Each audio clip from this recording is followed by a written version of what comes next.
Let's start with the Pledge of Allegiance. Please rise.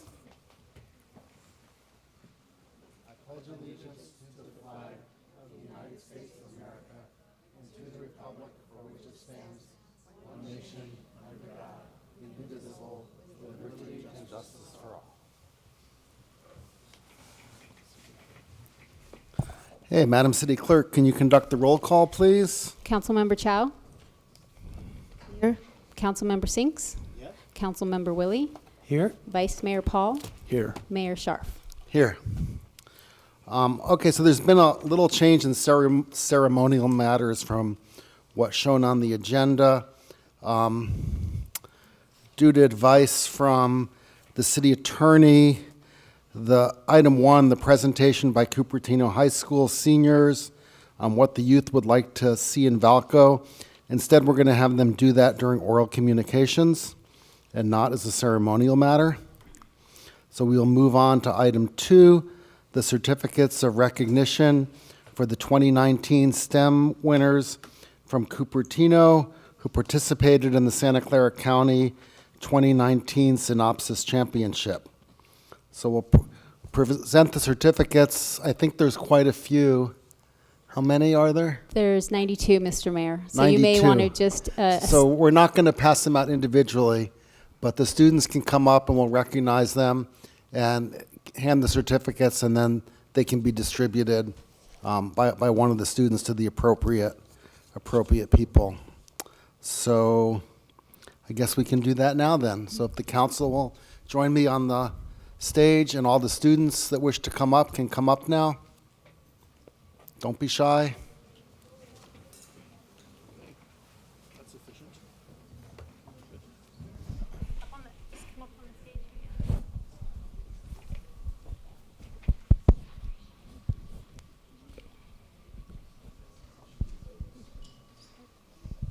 Just come to the center. You can come to the center. Everyone.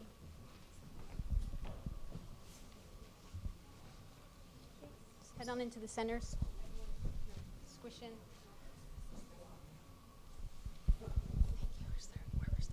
If there's any more room, you can push over. Yeah, do 2 rows with the tall people in the back. Maybe if you want to kneel down, if you can get the entire group on stage. It's okay. Yep. You can move on in there if you don't mind. Yeah, perfect. Perfect. Thank you. And yeah, thank you.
Okay, we're on to the next ceremonial matter, the proclamation to Human Resources Manager Marie Delgado-Jimenez upon her retirement and recognizing her 35 years of dedicated service to the city of Cupertino. So I have the proclamation here.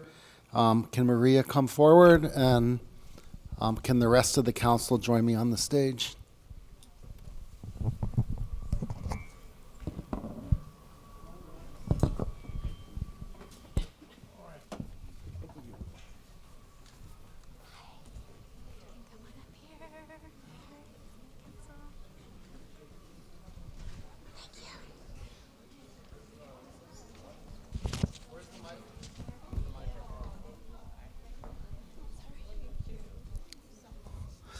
So hopefully Maria will give us a speech now.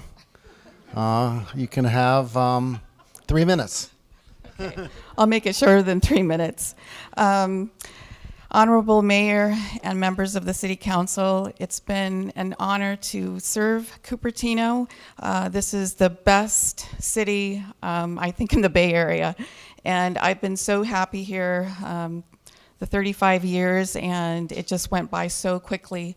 And I think it's attributed to just the wonderful employees that I worked with, and just an absolute honor and privilege to serve everybody here, all the Cupertino employees, and especially the Department of Administrative Services. Thank you so much. Great. Thank you. Oh, this is a long certificate proclamation. I'm not going to read the whole thing, but right. We needed we have two size proclamations, letter and legal, and this one's so long, we did need the longer paper size.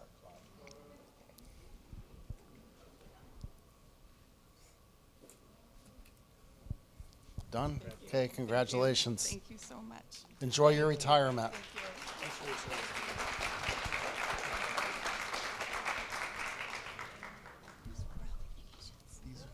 For oral communications, this is the Vallco group. Yeah, right here.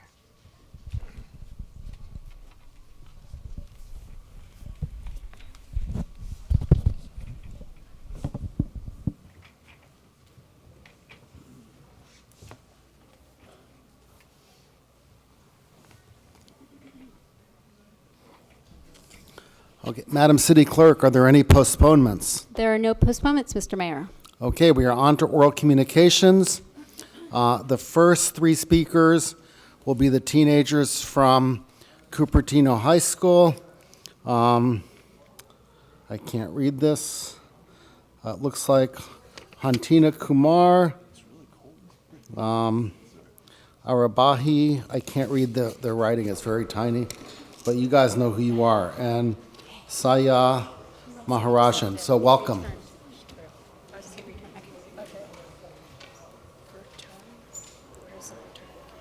And since there's three of you, you can have more than you get 3 minutes each.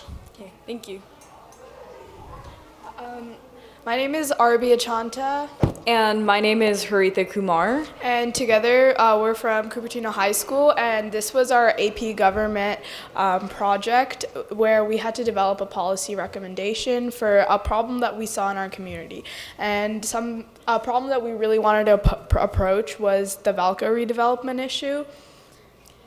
And so here is our presentation about what people at Cupertino High School think about it, as well as other community members, and a possible solution for what can be done with Vallco. A quick outline of what we're going to talk about. We're going to first begin with a short history and timeline, as we are pretty sure that you are all aware of this issue. We're going to go over public opinion, including 2 polls that we have done over the city. We're going to go over our proposed plan for the issue, some financial analysis, and then end with some marketing. So first, the history behind the issue. Starting off in 2014, the Vallco site was purchased for a total of $320 million, and in 2015, the anchor stores left, which led to the proposition of the plan, The Hills at Vallco. So this did not go through, despite a lot of effort by the Sandhill Property Company. And then in 2018, the Vallco specific plan was introduced. This plan looked to better meet the needs of the community. But in 2018, the SB 35 bill was also passed, which dictates that Cupertino must meet certain affordable housing goals by the end of the following years. So there's an ongoing battle right now between a lot of litigation in a lot of litigation against Sandhill Property Company. And one of the major parts of this litigation was because In the original plan, they were supposed to have 1/3 of the square footage space dedicated to affordable housing. However, Sandhill Property Company had parking garage space counted as affordable housing space, but this was not done with the regular housing or any other sectors of the Vallco plan that was proposed. And all proposed affordable housing was limited to studio and one-bedroom apartments. We believe that this is quite inhumane for families that are trying to move in. Additionally, under affordable housing restrictions by the state and guidelines by the state, a lot of affordable housing measures include kind of like college dormitory settings where families are each restricted to like one bedroom, but then they have to use communal services like communal bathrooms. We think that this is not the right way to approach the affordable housing initiative in Cupertino, and also bring in more service-oriented workers into our area. And it's also important to note that at this point, it is impossible to bring mass transit into the area as well due to space constraints. Therefore, traffic could be a nightmare. I mean, it already is, but yeah. Okay. So next we wanted to discuss public opinion on the Vallco proposal. So we had 55 participants from Cupertino High School and other surrounding schools that participated in our first poll. So the majority were Cupertino High School students, and there were mixed grade levels, though it was mostly skewed towards seniors at Cupertino High School. We would have liked more students from various areas to have partaken in the study, just because a lot of the people that partook in the study were from Cupertino High School, and Cupertino High School students tend to live closer to Vallco. And so if we got opinions from people farther from Vallco, we might have been able to see how Cupertino residents as a whole think about it. We initially would have liked adults to have partaken in the survey, though we figured this out afterwards, specifically homeowners, teachers and school officials, grassroots groups, and Apple employees, as all of those people are significantly impacted by the housing crisis in Cupertino. So the limitations of our survey. So it was majority students, especially Cupertino students, and so there was a less variety of opinions. So the students majorly expressed that Vallco had a lot of significance to them in their childhood, and it was a big part of growing up in Cupertino. This was a similar sentiment echoed by a lot of people that grew up in Cupertino in the 80s and the 90s, that Vallco was a big part of their life.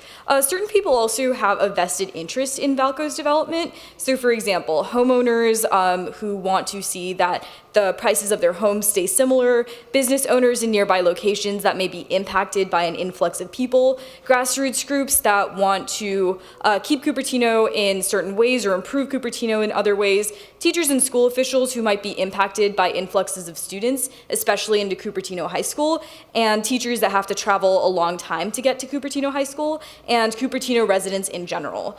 We also had students voluntarily report their reasonings, so ideally we could have gotten more reasoning as to why students felt a certain way. And another thing to note is that there's just generally a lack of data surrounding affordable housing in Cupertino specifically. Most of what we found tended to be specific to the Bay Area in general, or San Francisco and San Jose. So we couldn't get an exact estimate as to how many people in Cupertino needed affordable housing and how many housing units needed to be built. So here are some of our survey results. The majority of people believe that there's not enough housing in Cupertino in general. That was 50.9% of people. And 90.9% of people that responded to the survey believe that there's a lack of affordable housing in Cupertino. So the perception generally matches the problem that we have right now. The majority of people also would prefer Vallco to be replaced with 1/3 housing, 1/3 affordable housing, and 1/3 retail, with 100% retail and 2/3 retail and 1/3 housing coming in close seconds for possible alternatives to Vallco. So based on our last survey, we realized that students probably weren't the best people to survey in general about Vallco. So we did do a new survey with adults recently. We had 33 responses, and most of the responses came from tech sector engineers, including Apple workers and workers from other companies as well. And teachers, this includes from Cupertino High School, Lawson Middle School, and Collins Elementary School. We also had some minimum wage workers and business owners respond. Business owners include some restaurants that are along Stevens Creek Boulevard. Something that's important to know is only like 87.5% of respondents were residents of Cupertino, and we also had some residents of nearby areas like San Jose and Sunnyvale respond to our survey. Our overall results included long commute times for almost all workers. For teachers, it was well over 60 minutes just to get to work in the morning and back in the evening. So because most teachers' commute times are over an hour, most teachers did not live in Cupertino, and those that did live in the area bought their home over 10 years ago. And homeowners that did buy their homes in the past 5 years were overwhelmingly high-paid tech sector engineers. So here are just some quotes we received from people regarding Vallco. Most of them tend to be along the lines of their problems with housing right now, how they want Cupertino to look in the future, and their general thoughts surrounding the issue. Another thing we found is that high density is something that's not necessarily popular with residents, as most residents came to Cupertino because of the sort of suburban appeal that it had. So things like increasing housing density in Cupertino may encounter pushback from residents. So the overall solution proposal that we came up with that was widely popular with both of our surveys was having one-third of the Vallco property dedicated to affordable housing, one-third to housing, and one-third to retail. So we believe that this is better than existing solutions because another thing that we wanted to add was that we would like to limit retail or promote retail, especially in the sense of small businesses and senior care businesses. So things like dialysis centers and community centers, just because Cupertino does have a growing senior population, so this would aid with our growing senior population. The retail scene is also extremely limited right now, and it sort of reserves the city for higher socioeconomic classes. And another thing we believe is that limiting office space is really important, just because there is no mass transit in the local areas. Another thing to keep in mind is that there may be traffic issues, and with a majority housing proposal, it could lead to a large influx of students at Cupertino High School, and we may need to redesign sort of the zones that it takes for students to go to certain schools over others. Just going back to that point, so more about the bringing families in, what we really want to do is we envision a future to Cupertino where we can come back and we can build families here as well. And with the growing college debt crisis, we don't see it reasonable as a place to come back to, especially and to maybe even have families of our own. And I think also, when looking at the affordable housing crisis, if we are going to build affordable housing at Vallco, we need to make sure that it is suitable for families, and that is 1 to 4 bedroom houses instead of dorm room-like facilities. So another thing that we found with our proposal was just the idea of job multipliers. So with every tech job that's created, there's 4 service and local sector jobs that are created. These include things like grocery stores, coffee shops, office supply stores that all require things like baristas, security, safety, and maintenance workers. This, along with the growing senior population in Cupertino, means that there's a need for a variety of different kinds of workers, all of different income levels, and it's necessary to make sure that these workers actually want to come to Cupertino and that they have a place in Cupertino. So the current cost of Vallco to develop it into, I believe, 50% housing and 50% office space is $4 billion. There's also an annual there's a $35 million construction tax, as well as an annual $13.2 million annual property tax.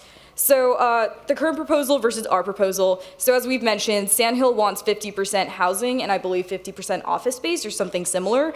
Our plan, we feel that it's a compromise, but it benefits everyone. So residents, advocacy groups like Better Cupertino, Sandhill, and the city of Cupertino, with 1/3 housing, 1/3 affordable housing, and 1/3 retail, it's somewhat of a win-win solution because we do get housing and we also have affordable housing for those who need it, as well as retail for the residents who want it. One thing that we also found that when we were researching is that there may not be too much of a need for office space in Cupertino. I believe that there is a number of vacant offices on Bub Road right now. Yeah, on Bub Road, there are about 30 feet tall buildings that are completely vacant. There are also a lot of vacant office buildings in Cupertino at the time. So investing in office space might not be the best need for our community right now. Additionally, looking more into retail, the closest major retail centers are in what's the mall called? San Jose. Yeah, West- yeah, yeah. The mall, in malls in San Jose, and this is quite far to go to. We want to make Cupertino like a space where families can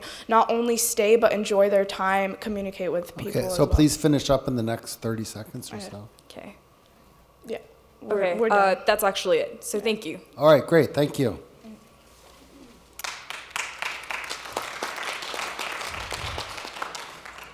Okay, our next oral communication speakers, we have Charlene Lee, followed by Jenny, followed by Roberta Holloman. Welcome, Charlene. I think education is very important. Now, the Monta Vista High use LS token to fraud the student. I saw the assistant principal lie. He had someone to talk to me, a financial step to talk to me, but I never. He lied, and I saw on October 18, lady Lala Shu lie. I give a death threaten to her son in this magazine. So now this school use this to fraud, and the police come get out into my house, use a fire gun, point to me, and put me in jail 1 year. So I'm here to hope to recall the mayor of Steve Sharp, because he cannot invite the principal or assistant principal of Monta Vista High to come here, and cannot invite Captain Rich Urina to come here. I hope everyone can support me, because we have right to invite Captain Richard Urina to come here, because I was assaulted in Mia Peters Taiwan Cultural Center to ask a question in Q&A section, and then in front of 300 people, a lady saw me, and Mia Peters Police Department received a bribe to hide this assaulting case. Florida Zoo is in the daily Chinese newspaper. Already provide photo to them, but they reject to let me see the photo. And then Jason Jinkwenyang is my area pastor, River of Light Christian Church. He said behind me 5 to 6 law and 20 to 34, but he said left to me 20 to 30 feet.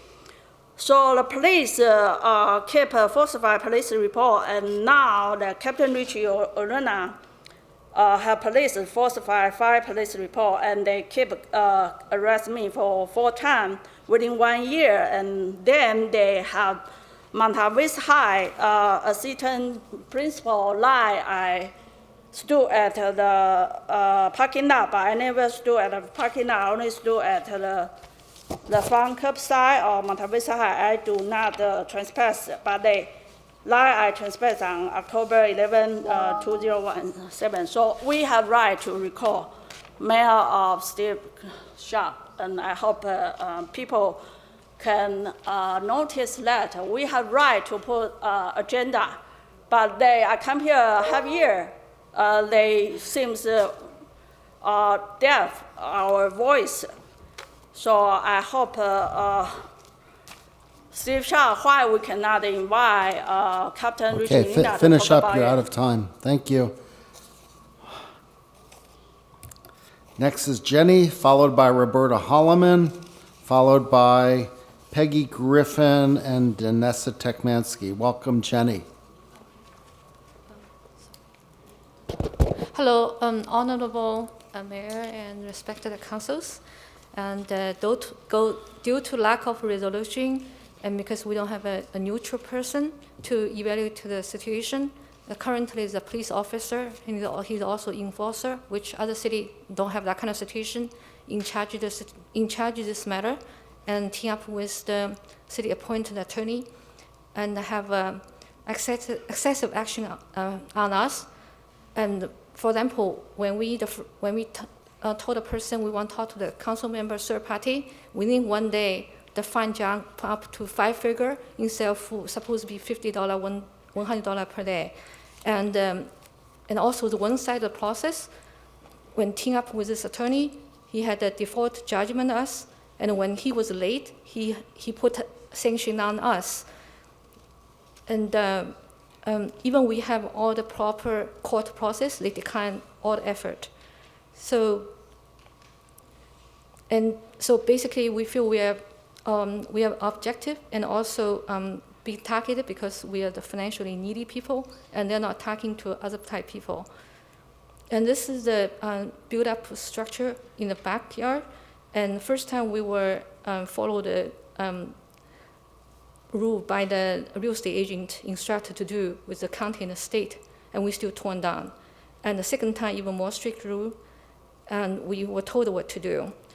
Because there's this retribution and excessive action and causing us even more hardship.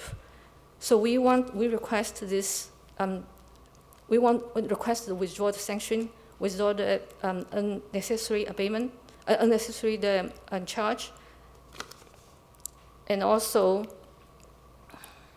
this office, a police officer, and the department, few people, they have a 3.2 million budget, and none of this actually was helping the city residents.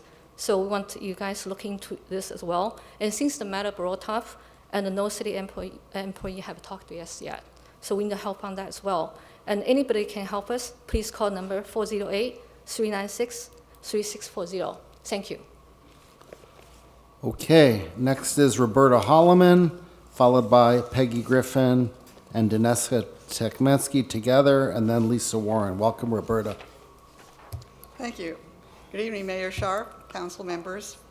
I'm Roberta Holloman. I'm representing the League of Women Voters of Cupertino, Sunnyvale. I'm also representing the Registrar of Voters Outreach Team. And I want to talk to you about the election that's coming up on March 3rd. I always start out by asking, are you prepared? Do you know what's different about this election? And I hope that the voters of Cupertino are watching and they'll learn about this also.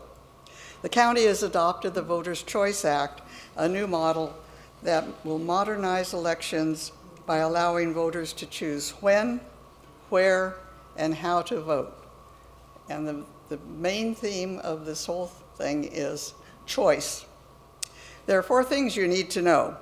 Every registered voter will receive a vote by mail ballot.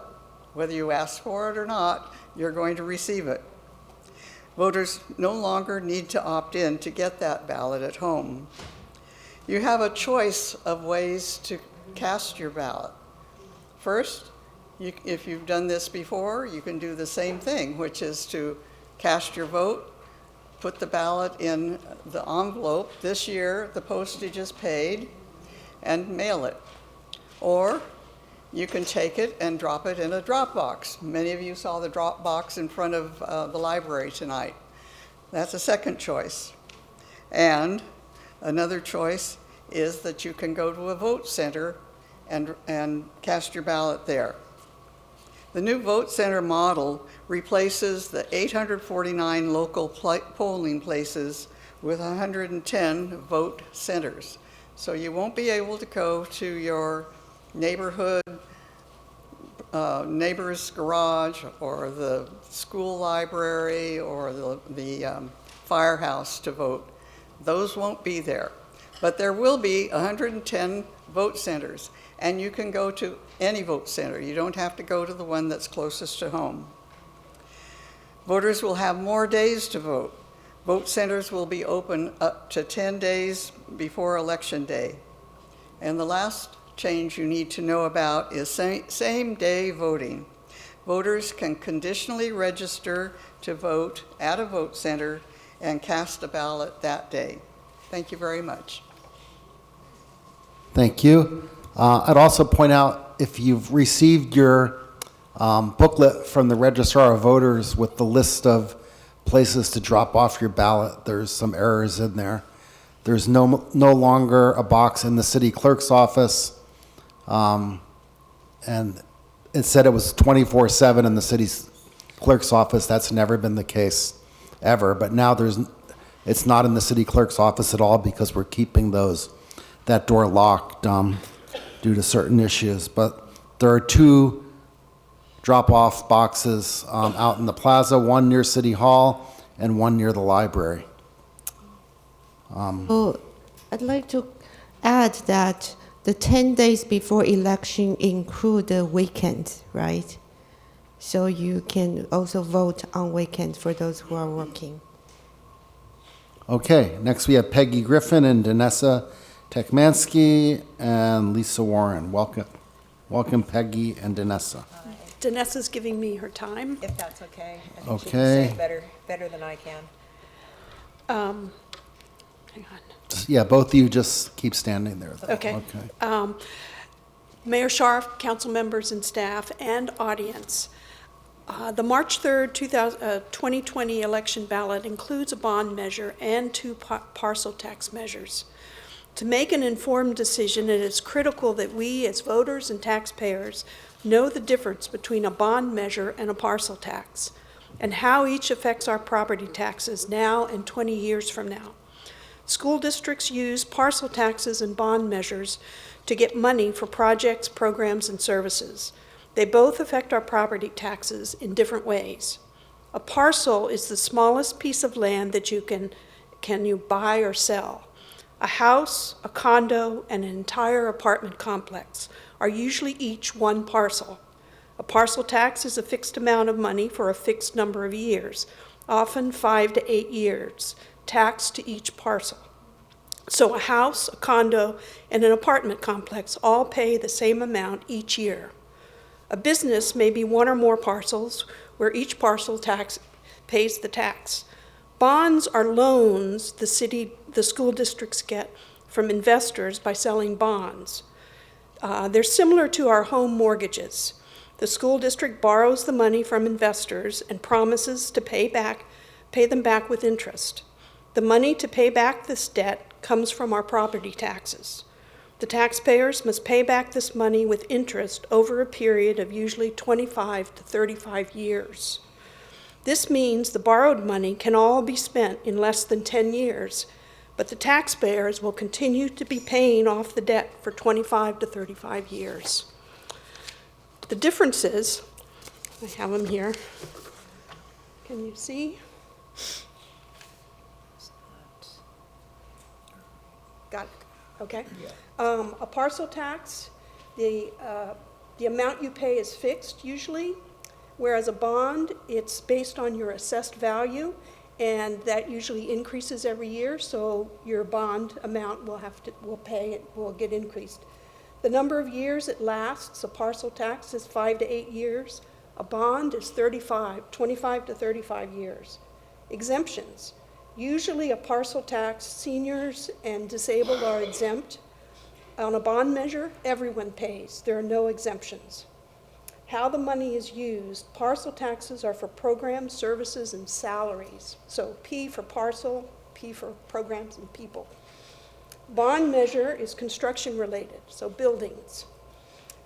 The number of votes required to pass, you have a 2/3 vote for a parcel tax, 55% for a bond measure.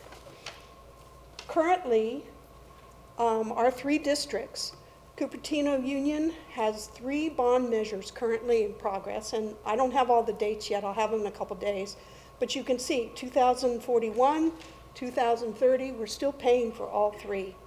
FUHSD has 3, 2044, 2048. The community college has 2, they want a 3rd that will expire in 2054. I'll be dead by then. There are no exemptions, and they always quote it by so much per 100K.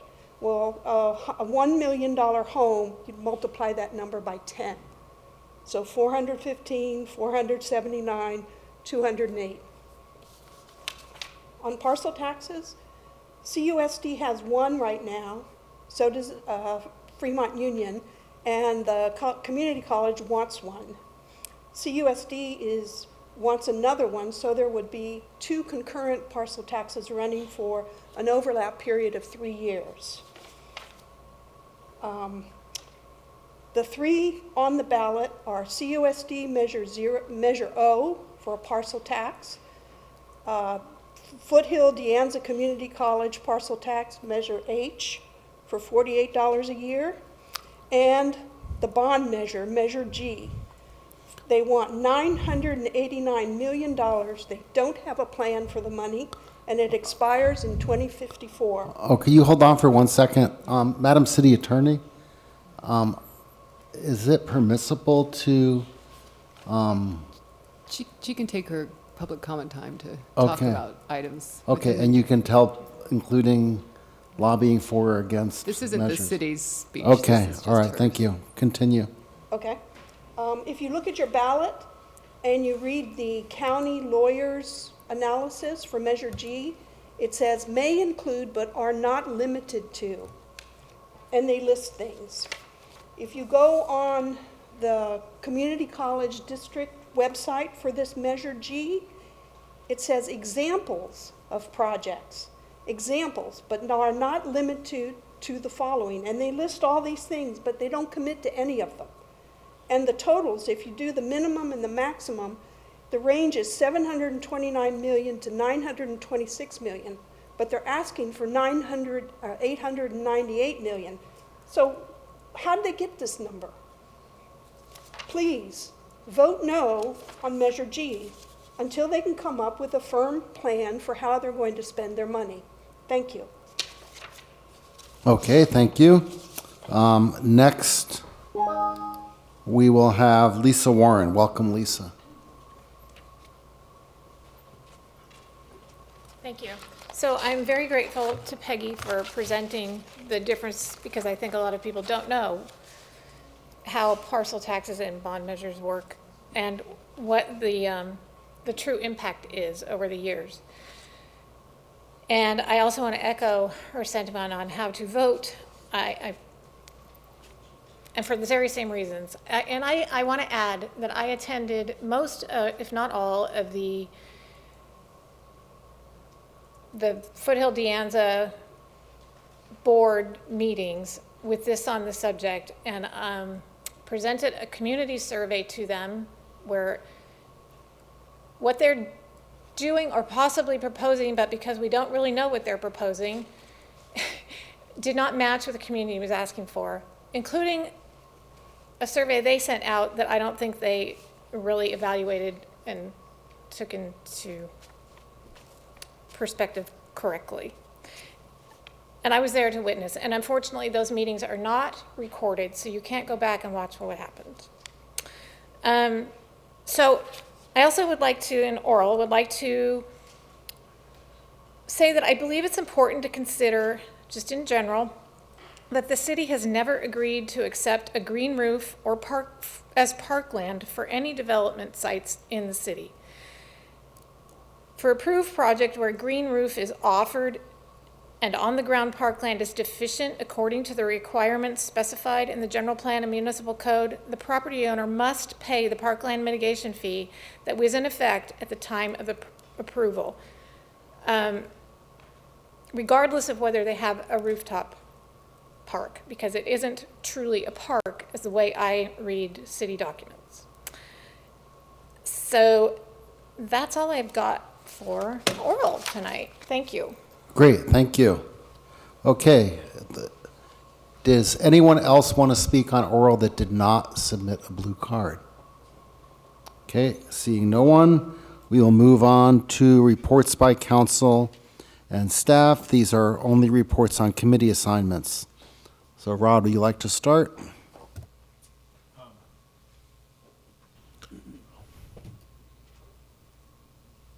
I'm going to need a moment to think about that, sorry. I don't have anything to report. All right. Okay, the only one I had was the airport noise roundtable. That was on, let's see, that was on the 22nd.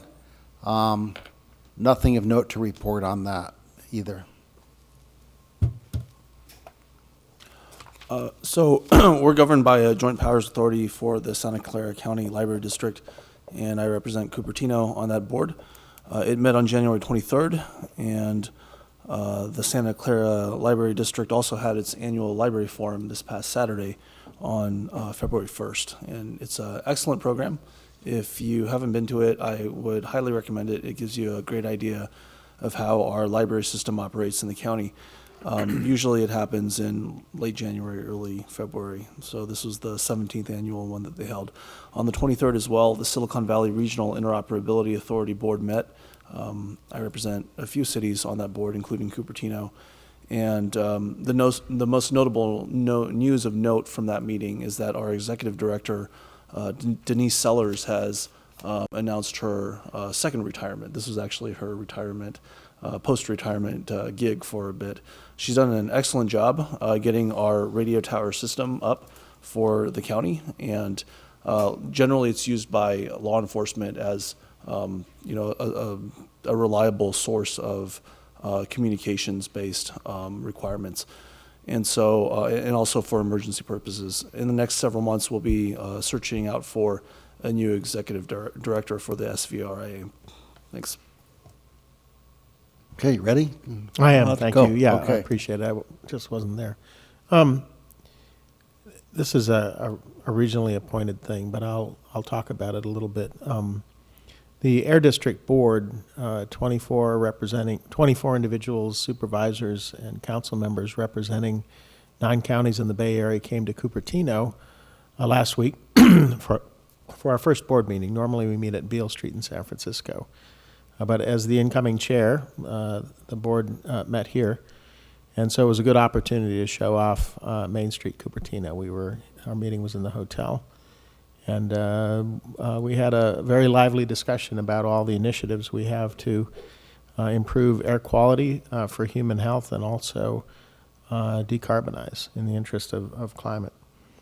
I also, as chair of the Air District, attended the ABAG Executive Committee workshop jointly with MTC last Friday, where they were talking about their plans for the year, Plan Bay Area 2050, and potential 2020 ballot measures, which was a fascinating discussion. It sounds like there's a lot of sentiment toward moving forward with a housing measure that would be in November, that would be funded by property tax as a bond. And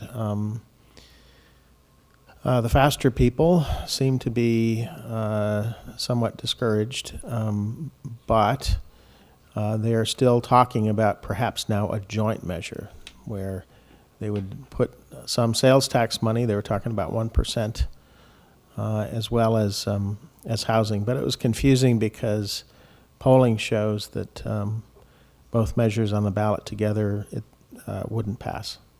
So, it was an enlightening day for me to be there and represent the position of the Air District, and primarily in mitigating climate. Thank you. Okay, great. John? So I attended the Santa Clara Water District meeting, and their main topic was that they feel they have a fairly large CIP need, and the main item in that is the water line that brings the Delta water down to both North County and South County. There's a few other improvements in the system that they need, but combined, they're going to be asking to increase the monthly water rates by $3.80 to $4 for North County and 78 cents to 88 cents for South County. The difference being, they say the usage in North County is predominantly by that supplied water, whereas South County, it's predominantly from groundwater supplies. So it'll be interesting at the next meeting to see how that comes out. Thank you. Okay, thank you. We are on to the consent calendar. I will pull item 6. Does anyone else want to pull anything? Okay, so can we have a motion to adopts item 5, 7, 8, So moved. and 9. Okay, 5, 7, and 8. Okay, Someone needs to second it. I'll second it. All in favor? The motion carries unanimously. Okay, so now we're item 6, the award of construction inspection services, plan review services, and public works inspection services contracts for the Vallco Town Center SB 35 project. Is there a staff report? Sorry, yes, Mayor. All right, Mayor, City Council, Albert Salvador, building official. So this evening, I'm in front of you to recommend council to approve contracts for several consulting firms to provide professional plan review and inspection services. Staff is required to obtain city council approval when the contract amount exceeds $175,000. The most recent project requiring city council approval for similar services was the Apple Park campus project. Currently, there are 5 building permit applications submitted for the SB 35 project, but many more will be submitted as the project moves forward. To compare, Apple Park had a total of 173 building permit applications submitted for review through the course of the project. The scope of the Vallco SB 35 project has a magnitude and scale that is beyond what the city's traditional in-house plan review and inspection services can manage. Because of this, a request for a proposal was issued in March of 2019 last year, and as a result of the interviews, 3 consulting firms were chosen who best demonstrated the ability to provide the necessary numbers of qualified and experienced staff to perform the work. Outside major projects, we currently process an average of 200 applications per month and provide or perform an average of 1,300 inspections a month. The impact Vallco would have on our current workload if a project of this size were to be reviewed and inspected in-house would be significant and unsustainable. So all building permit applications are submitted electronically and routed to multiple departments and agencies for review. Corrections are issued and responses to comments are submitted back for review, where the entire cycle begins again. This is an iterative process and is anticipated to take months before a building permit can be issued. The City of Cupertino's adopted fee schedule dictates the various fees required to be paid for by the applicant. The plan check fee is collected up front. The amount of the plan check fee is based on the use of the building, the floor area of the building, and the type of construction. 65% of the permit fee, or plan check fee, will be paid to the plan review consultant, and 35% will be collected by the city to cover the administrative costs for processing and monitoring the application. As a result, these contracts do not seek funds from the general fund, and there will be no fiscal impacts to Cupertino.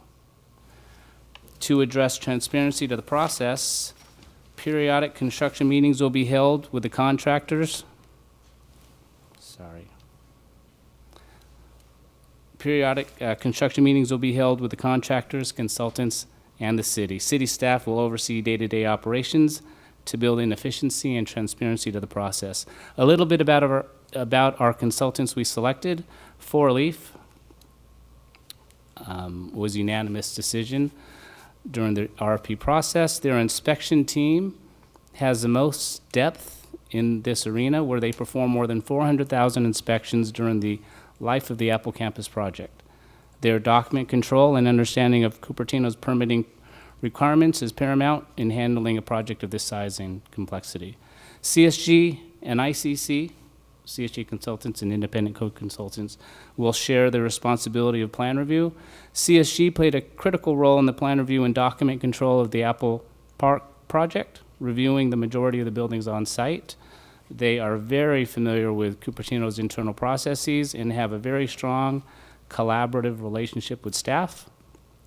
They are very capable in handling the challenges of project of this size with respect to timelines, construction schedules, and interfaces between the architect, contractor, and the city.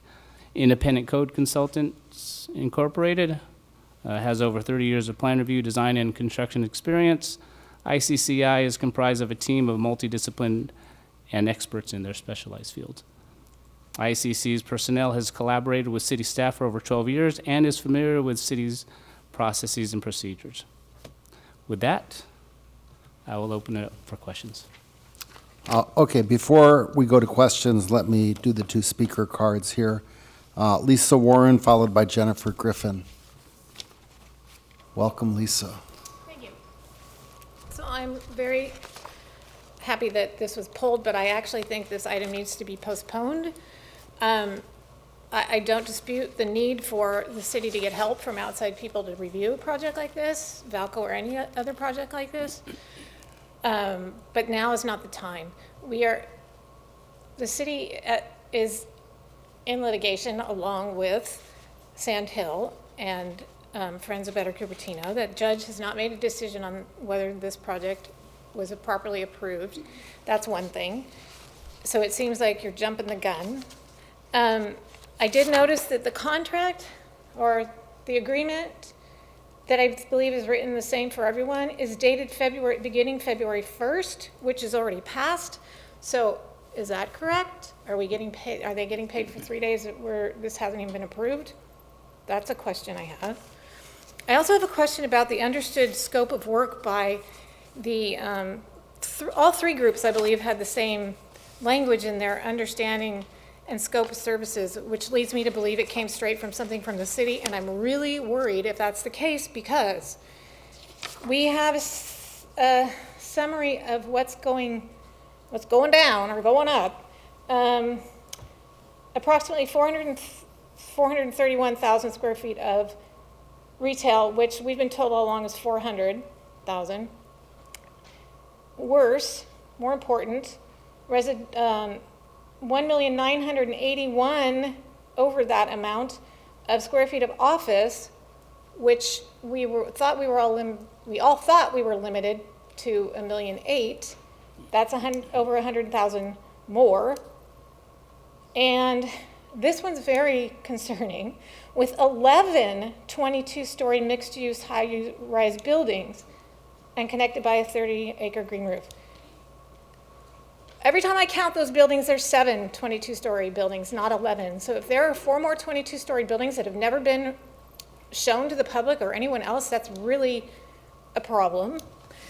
I'm concerned too because in this, what these abilities are of these groups, while they're very qualified, I'm sure, especially after having done Apple and worked with the city, I'm concerned that there's no images or reference to any projects with a green roof.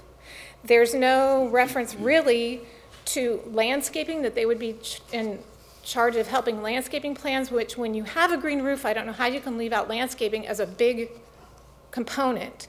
If they're planting the wrong things in the wrong places on this roof that they're engineering, it could fail, it may not work.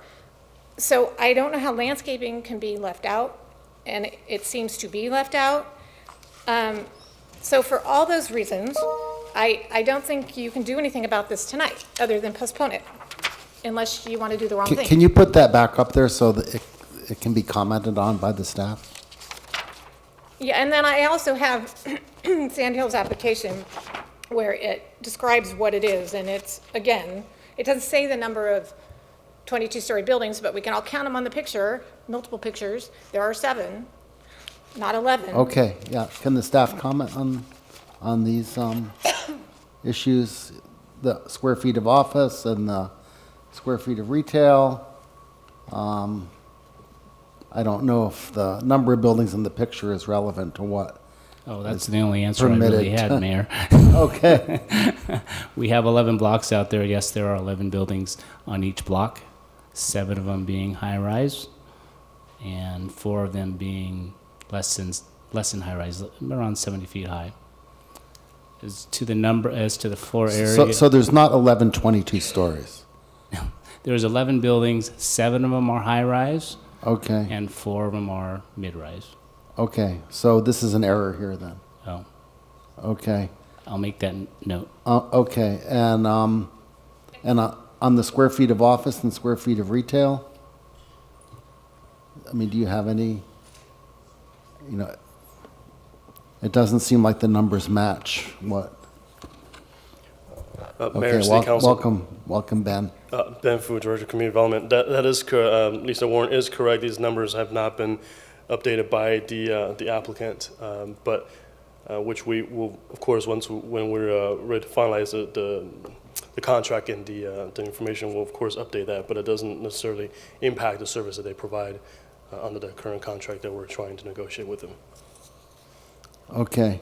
All right, we'll finish the public comment. I have Jennifer Griffin, followed by Kitty Moore.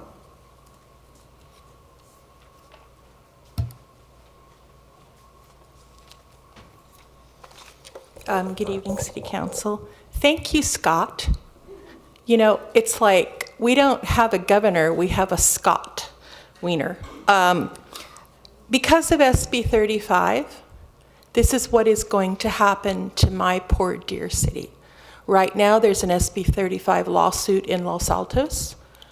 God forbid we have 22 stories on Main Street, Los Altos, San Antonio. Saratoga has an SB 35 over a tiny shopping center. Is this the future that we are looking for in California? My neighborhood is on the eastern side. We are going to bear the brunt of this. All of these children are going to be packed into my high school. Nobody talks about that. All the children are going to be squished. 2,000 residential units. How many high school students are coming out of there? We already have a ton of West San Jose projects down Stevens Creek Boulevard that are feeding into Cupertino High School. How can we squeeze Cupertino, turn it upside down, knock the money out of its pockets? I am not looking forward to this. Apple was a skate in the park compared to this.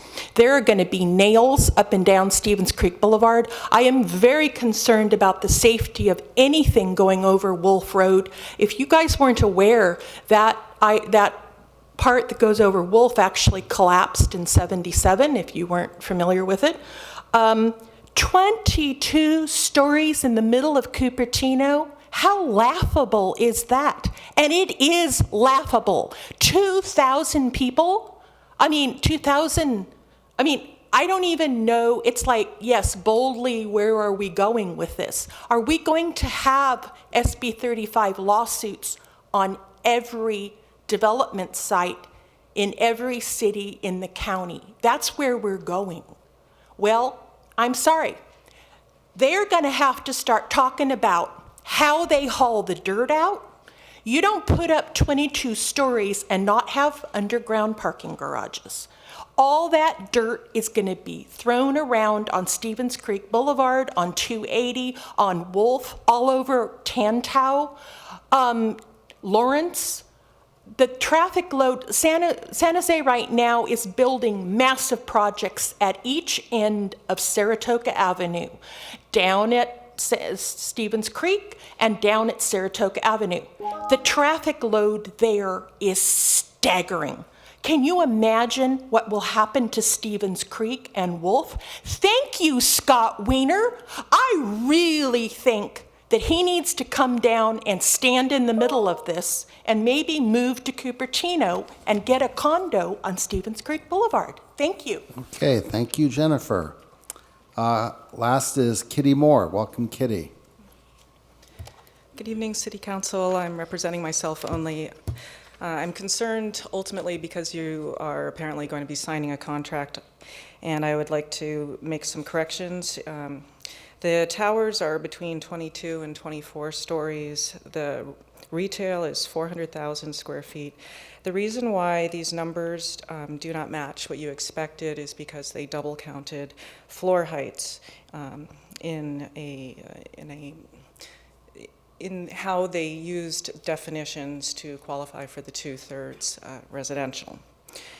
Additionally, the 1.98 million square feet of office, it is 1.81 million square feet of office. Now, I'd sent an email back on January 19th, and in it, I refer to the 180-day approval letter, attachment C. And item 1 talks about the accuracy of the project plans. And your item 1, which you gave the developer, says that the applicant and property owner is responsible to verify all pertinent property data, including but not limited to property boundary locations, building setbacks, property size, building square footage, any relevant easements and/or construction records. Any errors of any property data may invalidate this approval and may require additional review. So my first question would be, when do you rise to that level where you need to have additional review?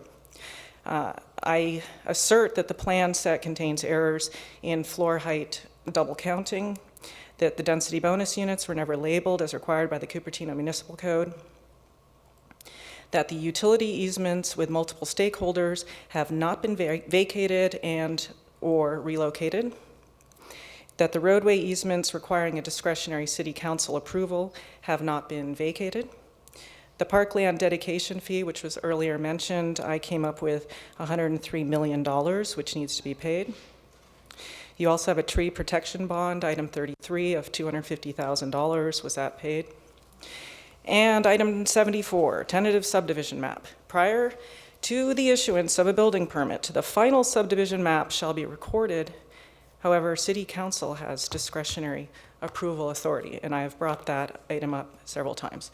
So I would ask that you please look over the email I sent on January 19th, and I am quite concerned about signing this contract before you know the outcome of the lawsuit. Thank you.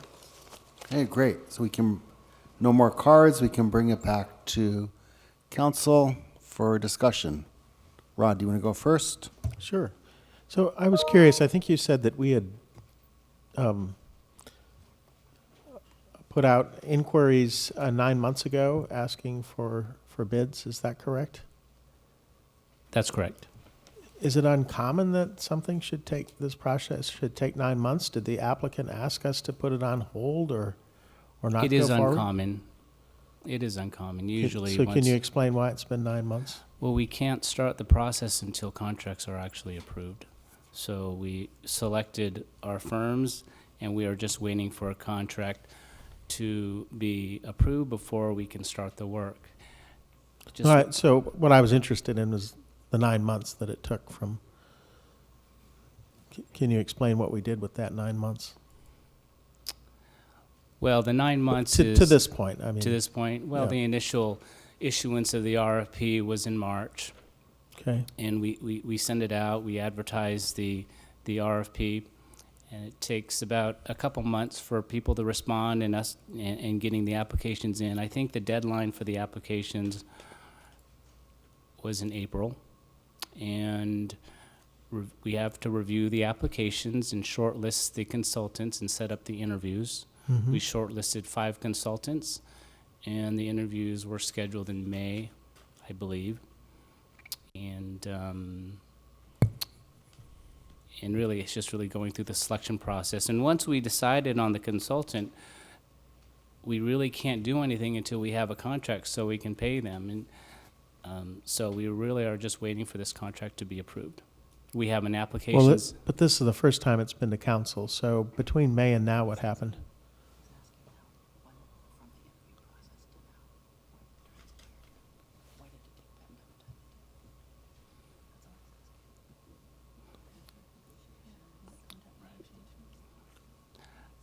Right.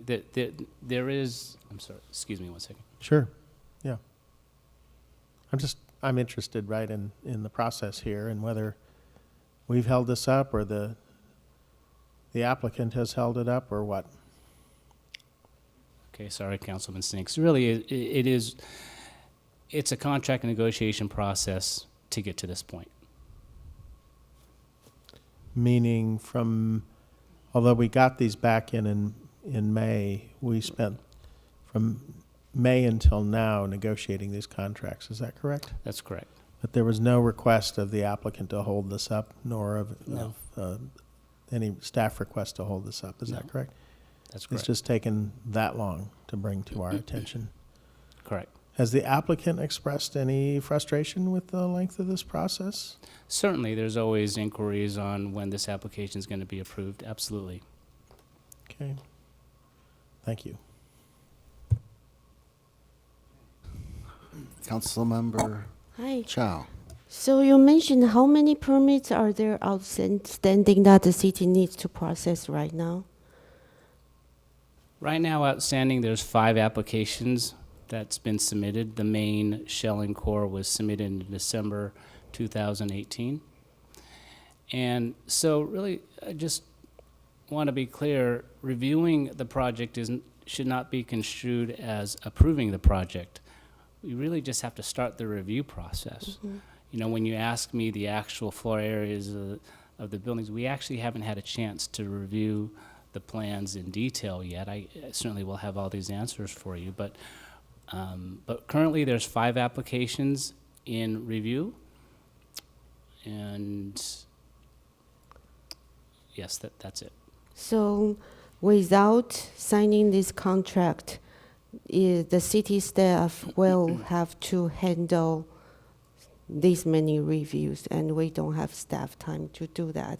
Signing this contract will not change how we review the permits or the speed that we the applicant submit the permits. It's just give us more staffing to help with reviewing the permits, right? That's correct. So if we have 5 permits outstanding now, if they don't submit any more permits, even if we sign the contract, we won't be spending a dime because we won't be spending a dime extra beyond the 5 permits because we will pay them per however amount of work that's incurred, right?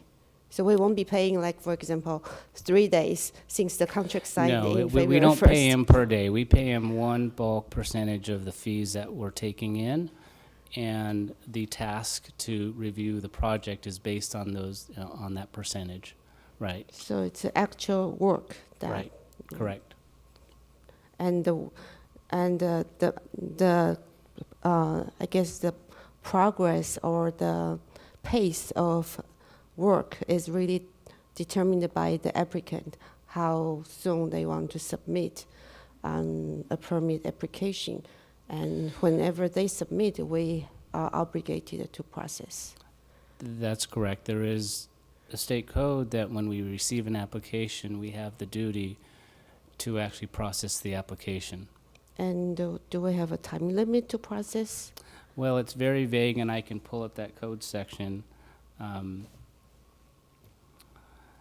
Code section 105.3.1 in the California Building Code says the building official shall examine or cause to be examined applications for permits and amendments thereto within a reasonable time after filing.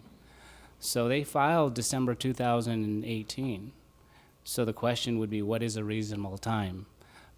Applications expire after 180 days, so certainly a reasonable time is not going to be after an application expires. So, I really can't give you that answer. Maybe I have to leave that up to the city attorney, but we do have the responsibility to review applications as filed, not necessarily approve it, but we have to review it within a reasonable amount of time. So hiring consultants help us to respond Absolutely. within a reasonable Yes.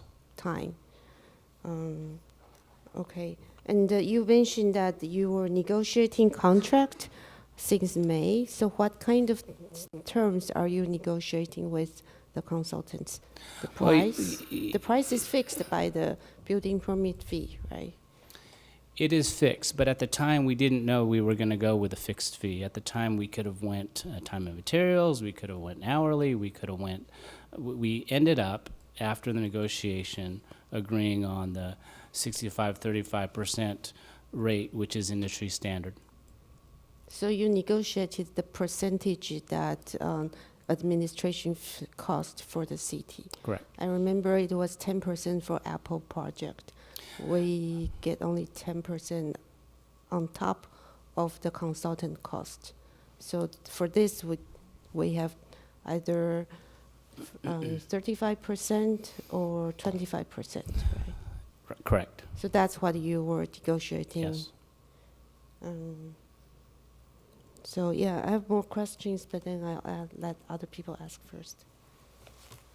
Okay, Darcy. So my questions regard the city of Cupertino's portion of these dollars. So it's approximately 10 million over the course of 3 years, all agglomerated between these three contracts. What are we using these funds for? So these funds are certainly the processing of the applications. It's time spent with the Apple project. I spent probably 3 days a week for 6 years with the design teams and the developer, the owner, the contractors. It's some of that money is going to go to that time spent. We have it's recovering our costs, certainly, reporting and filing and processing and right. Well, can administrative we have costs. something of a more tangible metric in terms of, I mean, how many full-time equivalents is that going to? Are there materials costs that we have? I mean, and I know that it's up to 10 million, but 10 million is a very significant amount of money. And so, you know, especially if it's over the course of 3 years, and it seems like no more than 3 years. So if we're just averaging it out over 3 years, 3 million a year, I mean, that's a number of FTEs. So, I mean, I mean, you identified yourself, but are there other people that we're bringing on? And I just want to make sure that we have an idea of the staffing issues here internally within the city, because we're always looking at the possibility that, say, after 3 years, you know, there might be a request. Well, you know, with this project, there were extra people, and now we're, you know, kind of requesting that we keep on a certain number. So give us a little bit more of an idea of how this is being used vis-a-vis the staffing time and how we're going to be controlling, you know, the flow of the work. Is it all going to be right? Well, contract work? Are there people going to be hired on a semi-permanent basis? Right. You know, what's the you know, intention with this? Well, the benefit of hiring consultants is it's very scalable. With the Apple project, we had, at its peak, we had up to 15 full-time inspectors at one time. We had 5,500 contractors on site. You know, we were inspecting 2 miles of conduit in that Apple building. With hiring 15 full-time people for the city for a short period of time, you know, it won't be very easy to do. We were able to scale from 15 down to 10, maybe back down to 5. It really depends on the workload. It really depends on the construction going on. So I don't think it's practical for the city to hire limited-term people. Number one, it's really hard to find a limited-term inspector with that caliber of experience and knowledge. Okay. And to find 15 of them for a short period of time is actually not practical. So that's the benefit of hiring a consultant. As far as the accounting costs and how much money we're going to bring in, it really is dictated by the number of applications that are submitted.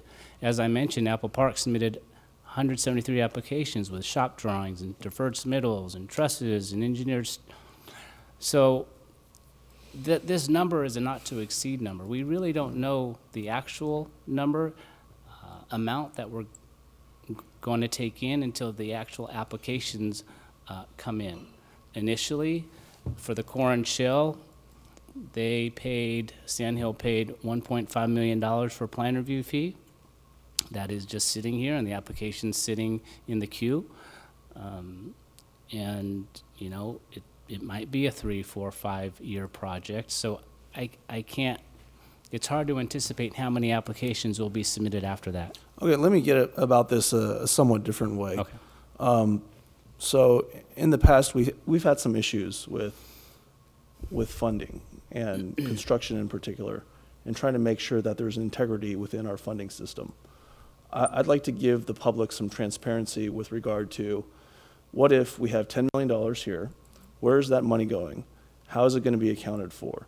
And are we going to be subject to, potential infirmities in the sense of what we've seen in the last, prior to any of us getting on council, with the exception of Councilmember Sinks, 2000 to 2014, where we had an embezzlement issue, and a lot of it had to do with where are we putting the funds, Right. and so give us some idea. Is this money going into our general fund? What if we only use 3 million of it? I mean, where is this going? And how are we going to be tracking the usage of this? Understand. Excuse. Yes, she is.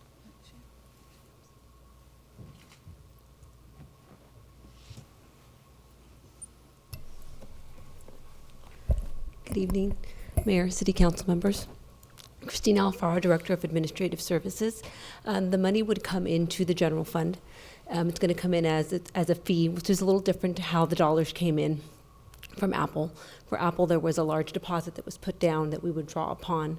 This is really just a fee payment to the city, and those dollars will go into the general fund. Currently, the structure that we're proposing would be setting up a special project and special revenue accounts, so you could specifically account for the expenses going out and the revenue dollars coming in. Any excess at the end of the year would fall to fund balance, and we would bring recommendations to council either at normally at mid-year, and we do make some reports but not recommendations at first quarter, and as part of the final budget in terms of where council would like to put those excess dollars. Previously, we've put them in things, for Apple project, we did a lot of dollars towards our street repairs. We paid off an $8 million unfunded liability for our retiree health. So it was similar to that. Any use of those dollars would come back to council for approval, any excess. But currently, the way we're setting it up is to have very specific accounts to account for those dollars so we can see what's coming in and what's going out. Okay, I appreciate that. That's a very clear answer, and I'm glad we have a plan for tracing the amount that's going to be used. And I'm not going to hold anyone to this, but if this hypothetically were to go the full 3 years, what's our sense internally from the city of how much of this agglomerated $10 million will be required, for our staffing time?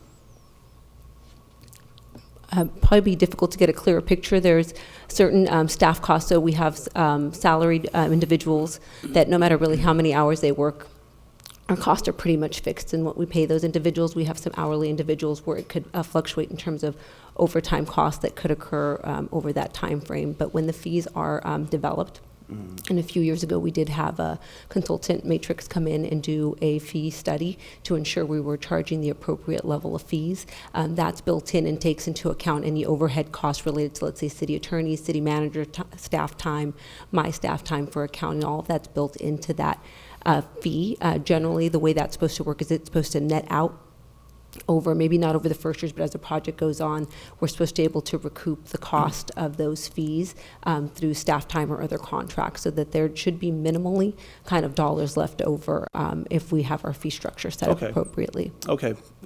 So it's fair to say that the fee that we are, the essentially a fee that we're charging per these 3 contracts, or that we would charge, covers what we anticipate to be the staff time and the city costs. And so if a member of the public were to ask, during this contractual negotiation period, we presume based upon your statement here, that there was some kind of evaluative analysis conducted with regard to what would be, tied to the number we're identifying here. I would assume that a member of the public would be able to obtain that information. Is that fair? This is part of the study that was a pretty extensive study that was done that set up those fees to begin with. There was information in there for how those fees were developed and how there was like a time and motion study that was done with staff to evaluate what should be the appropriate fee. Okay, good. So we can trace the usage of that study to the contract negotiations and the identification of the amount of money that's been allocated for the city. That I would ask. Yes. I wasn't involved in those negotiations, so I can't speak to that. I see Albert nodding his head. Yes. So. Okay, well, that's my set of questions. Thanks very much. Great. Councilman Willie. So my first concern is that I'm not sure the residents really know what's going on. processing of these documents that head toward permits while there's litigation going on, it sure seems like that's in uncharted territory, and we need to be sure that we're letting the residents know, but making sure we're accurate in dealing with something that we haven't done with before. So take a hypothetical case. You have two property owners and they're squabbling over the property line. And one says his property goes 10 or 20 feet into the other person's property. And they're squabbling over that, and he says, well, to heck with you guys, I'm going to bring my documents in to get permits. Would you process those documents in the interest of giving him permits when there was this outstanding legal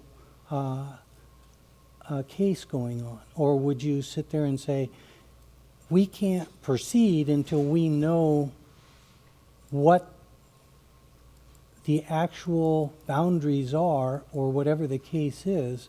So I think the residents, even myself, are confused about how this moves forward when there's active litigation going on. So, yeah, if the city attorney could comment on this, but I don't believe any of the litigation is relevant to this. Yeah, I mean, basically what we have here is the developers proceeding at their own risk. So the city, the project has been approved. The approval has not been overturned by the courts. There has not been an injunction issued by the courts against proceeding with the project. And so the developer decides whether it wants to continue submitting permit applications and incurring costs while there's some uncertainty about whether the approvals will ultimately be upheld by the court. And so if the developer chooses to proceed, the city has an obligation both under the building code and under SB 35 to continue to process those permit applications. That does not mean that the project may not ultimately be overturned by the courts and all that money will have been spent for nothing, but that's a risk the developer is taking, and the city can't unilaterally stop the project in the meantime. So, good clarification. I think that helps to put things in perspective. So, by giving out this contract, it's at the developer's own risk.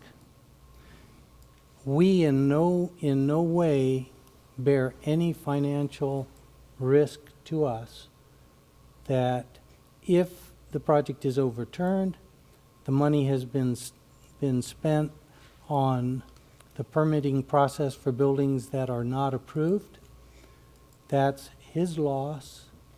We would then start with a fresh piece of paper and say all that previous work, you got charged, everybody was made whole, and we move forward.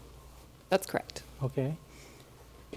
So the next one, I'm somewhat troubled by the inaccuracies that have been brought to our attention.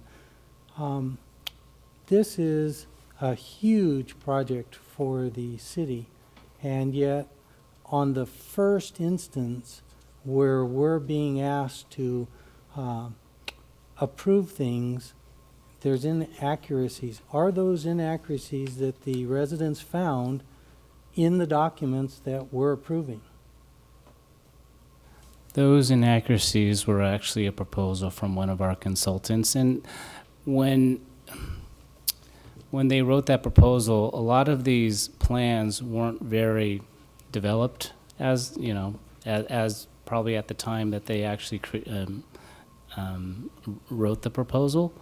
So they are not, I don't want to say they're city documents. They are filed with the city, but they are documents written by the consultant to submit for their proposal. So they're not city documents. They're not the documents that the city staff would Right, then correct. That document that we saw was written by a proposed consultant, proposer. Should it have not been updated, revised, corrected before tonight? Is it going to be revised, corrected? It will be revised and corrected.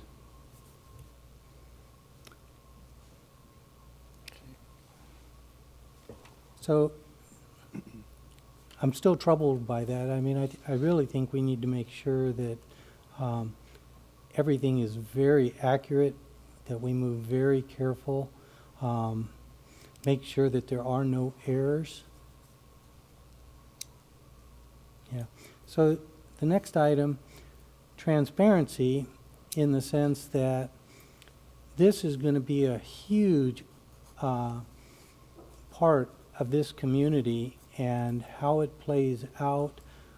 Truck traffic was brought up, dirt things being scattered on our main arteries, noise, dust, the structural soundness when you're talking about this 7-story green roof.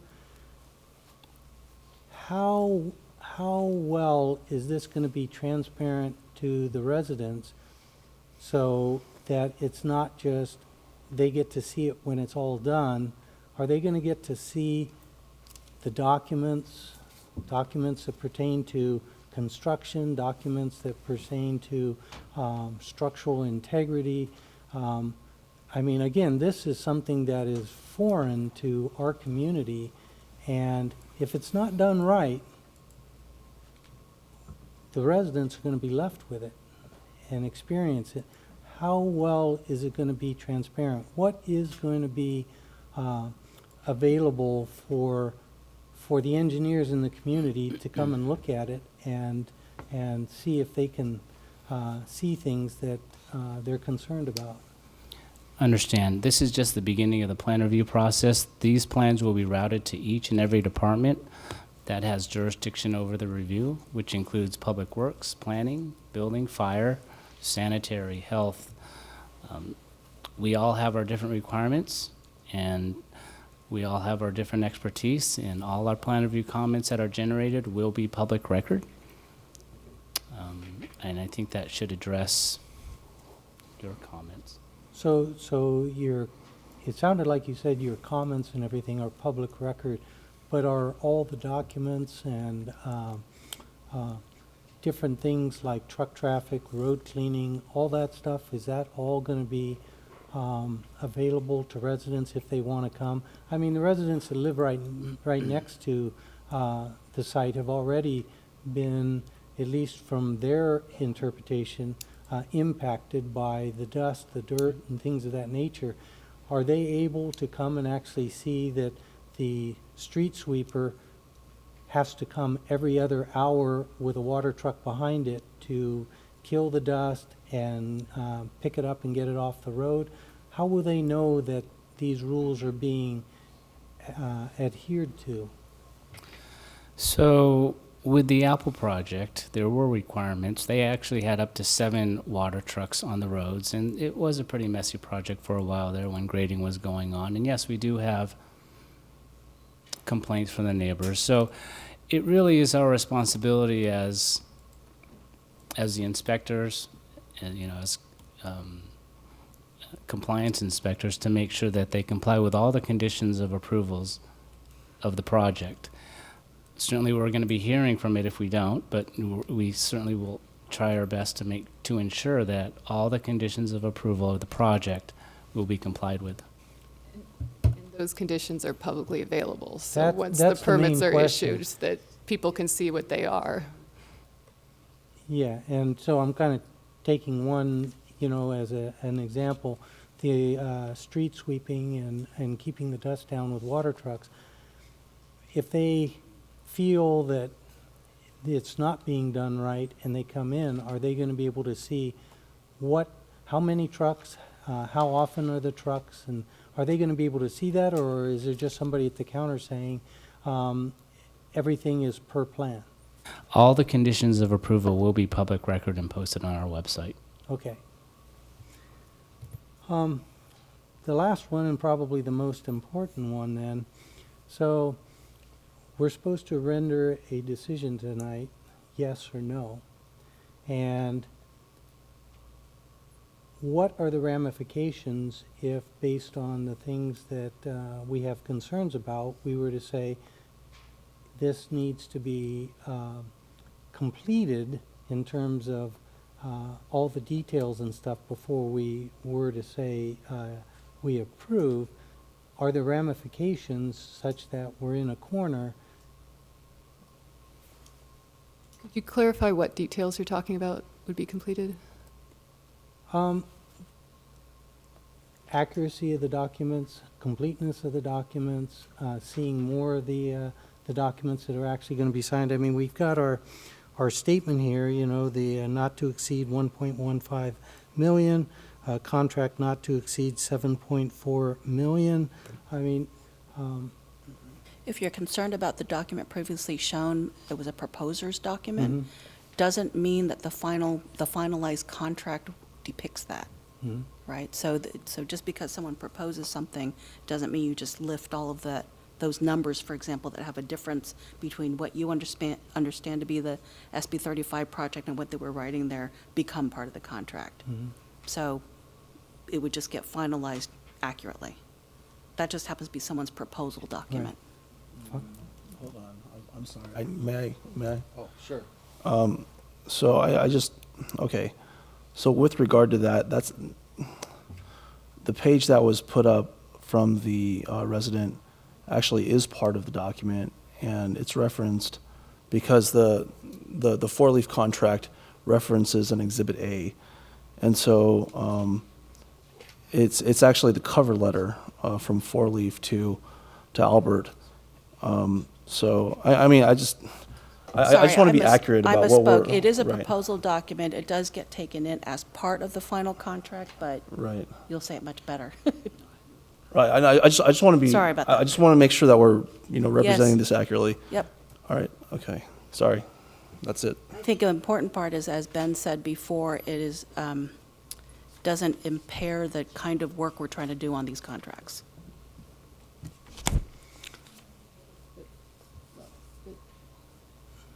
But your direction tonight could be to approve the contract, provided the consultant submits a revised proposed attachment A or whatever it was that reflects the correct number of square feet for the project. That's true, but how hard would it be for them to submit that before we approve it instead of afterwards?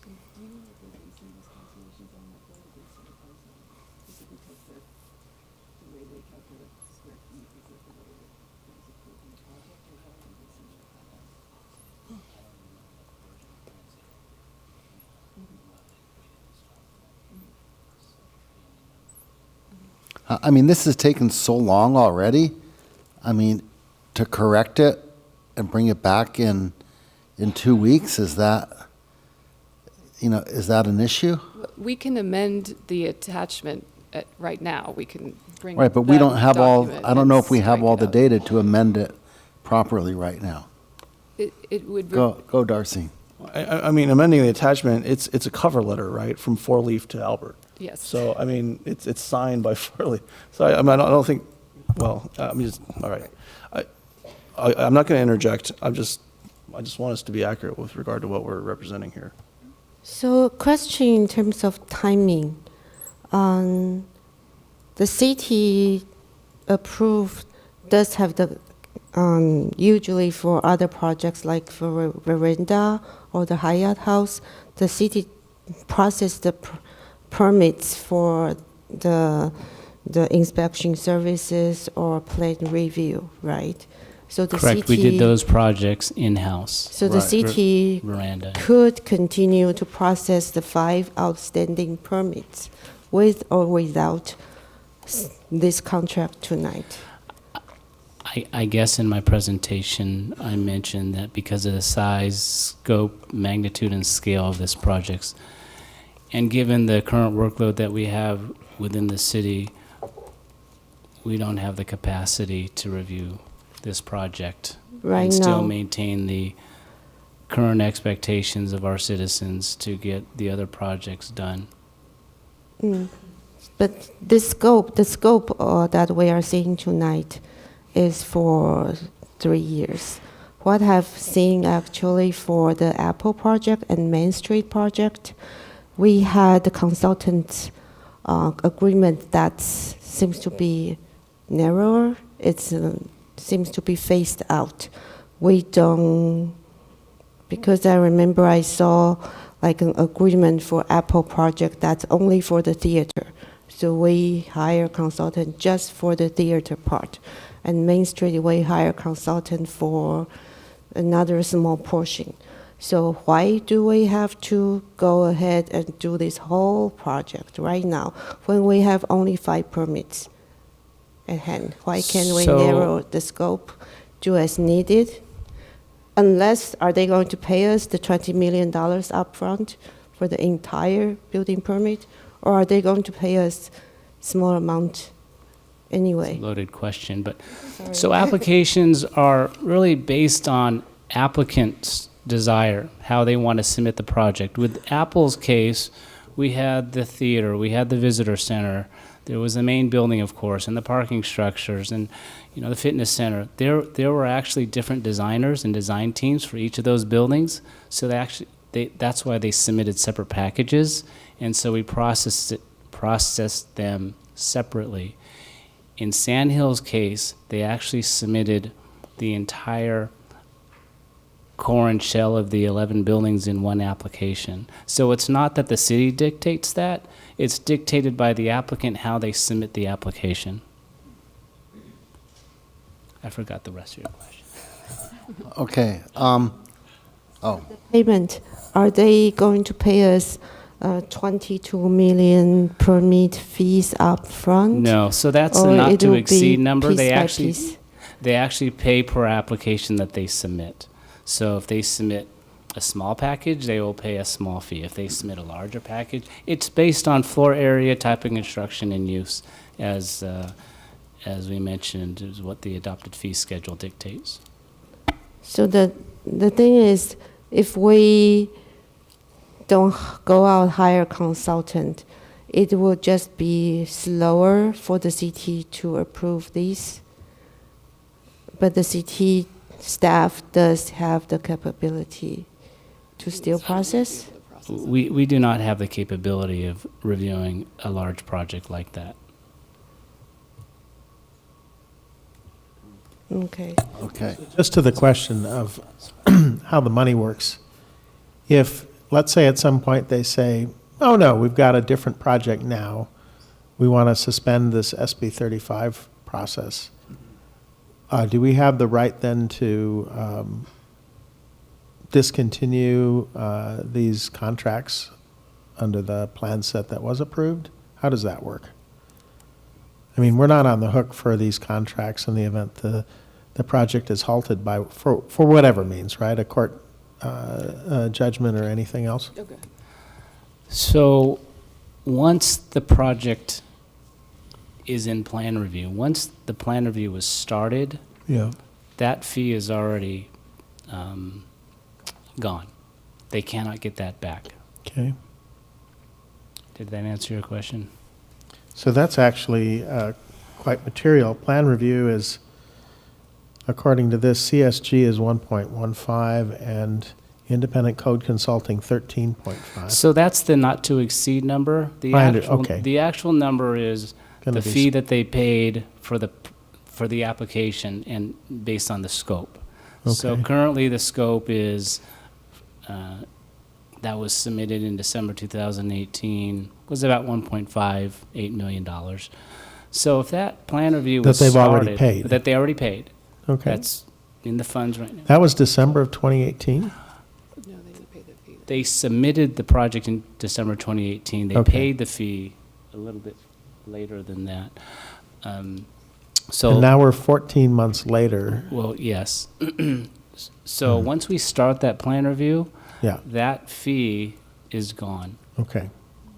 All right. And to the other question, which is, let's say they don't go ahead and they say, no, we're going to table this project and do something else. I mean, that's probably not the technical term for it, but Then the contract we have for, with Four Leaf, do we have a right to simply terminate that contract? Yes. Yeah, okay, thank you. Okay, so I have a question of the city attorney. So there's no injunction, so if they had these permits, they would be free to start building, right? Yes. So, given that there's still litigation, what happens if they start building and in this litigation, or there could be appeals if either side loses and the building's already started, and let's say the court finds in favor of the plaintiffs, what happens to the buildings they've already started building? Are those torn down, or how does that work? That would be determined in the judgment phase of the ruling, and I can't say what a court would do. Some courts have required projects to be taken down where, for instance, the environmental review was found deficient. That's something that would be up to the judge to decide in the form of the judgment for the case. Okay. So I think, yeah, all my other questions have been asked by other people. Question about demolition permits. So what these permits that these consultants will be processing are not demolition permits?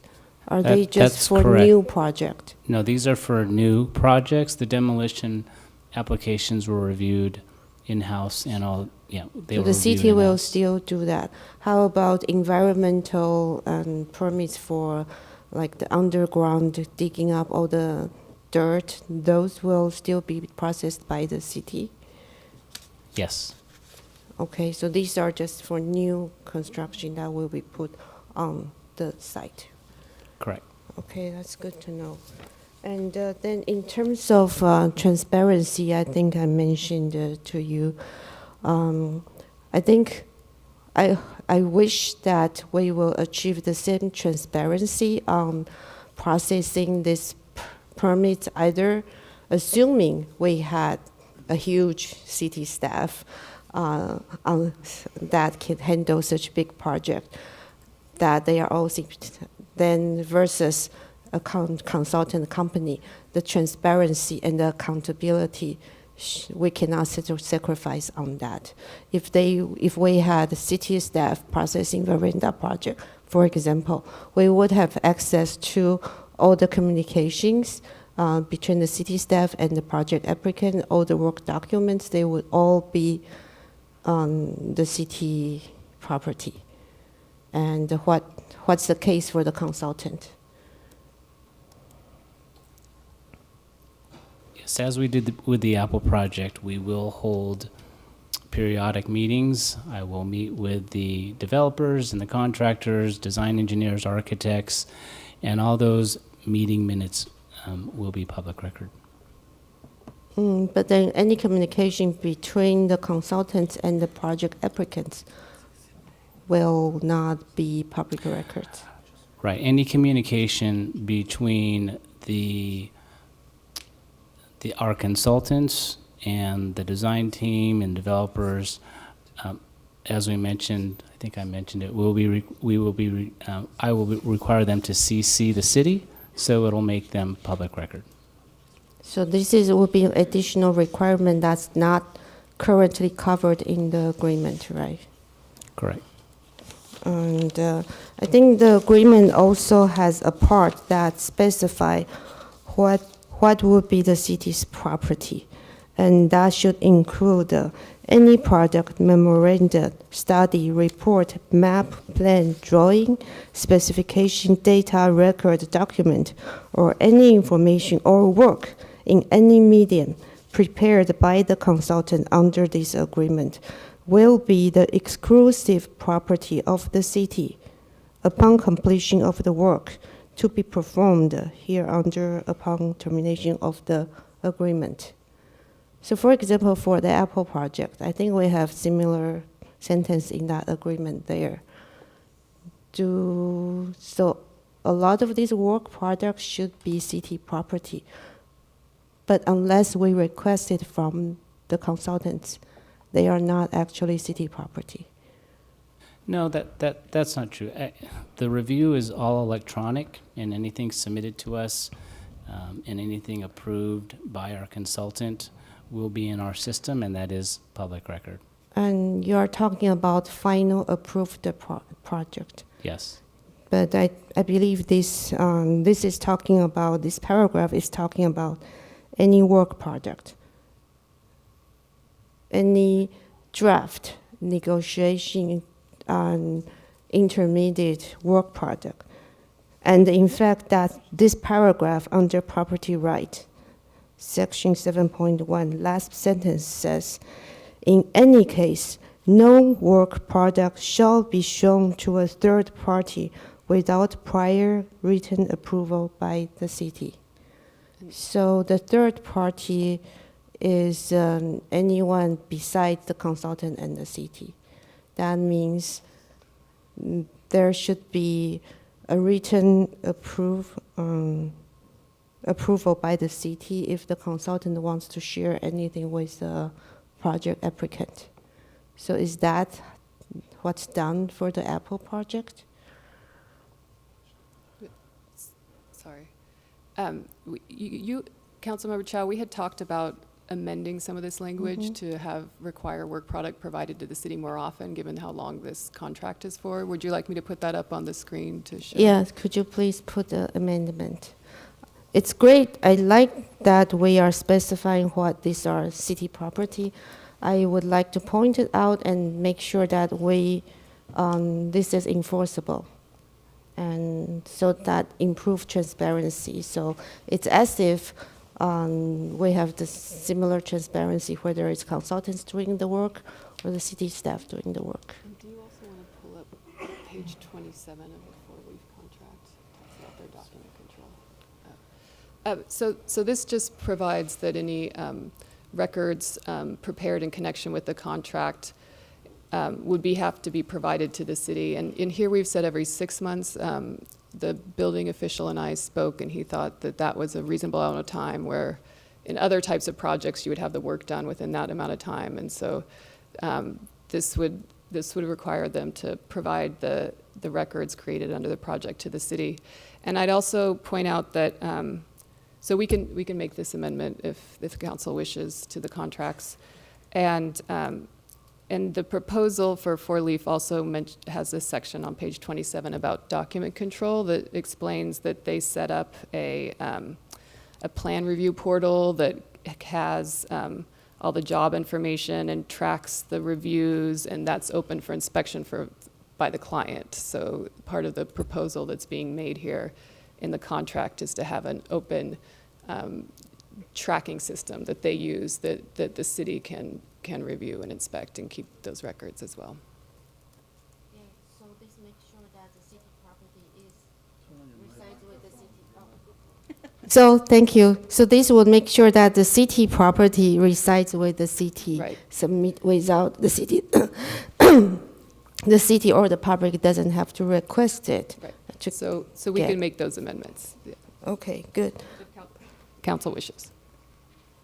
So another point that I'd like to bring up is the accountability. I think the city staff and the commissioners or the council members, we are held by the conflict of interest and other laws.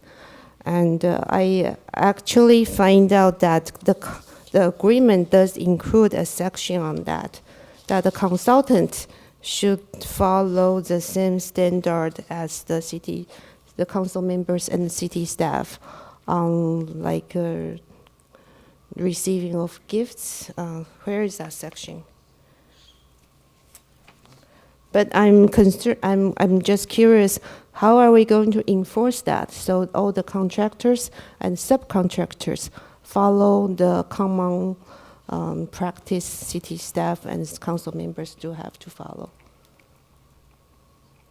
So it's enforceable when city officials fill out their Form 700 disclosing gifts and that sort of information. The clause also allows the city to require the consultants to fill out Form 700s if they feel they need that information for certain, if they're performing certain roles. But right now, it doesn't require them to fill out Form 700. No, it doesn't. It gives us the option if we request I it. think it's the statement right now says if they have decision authority like a city staff, Right. they will be required to fill out. Or a city, But or a city normally they employee. wouldn't. Normally the city staff will still be deciding.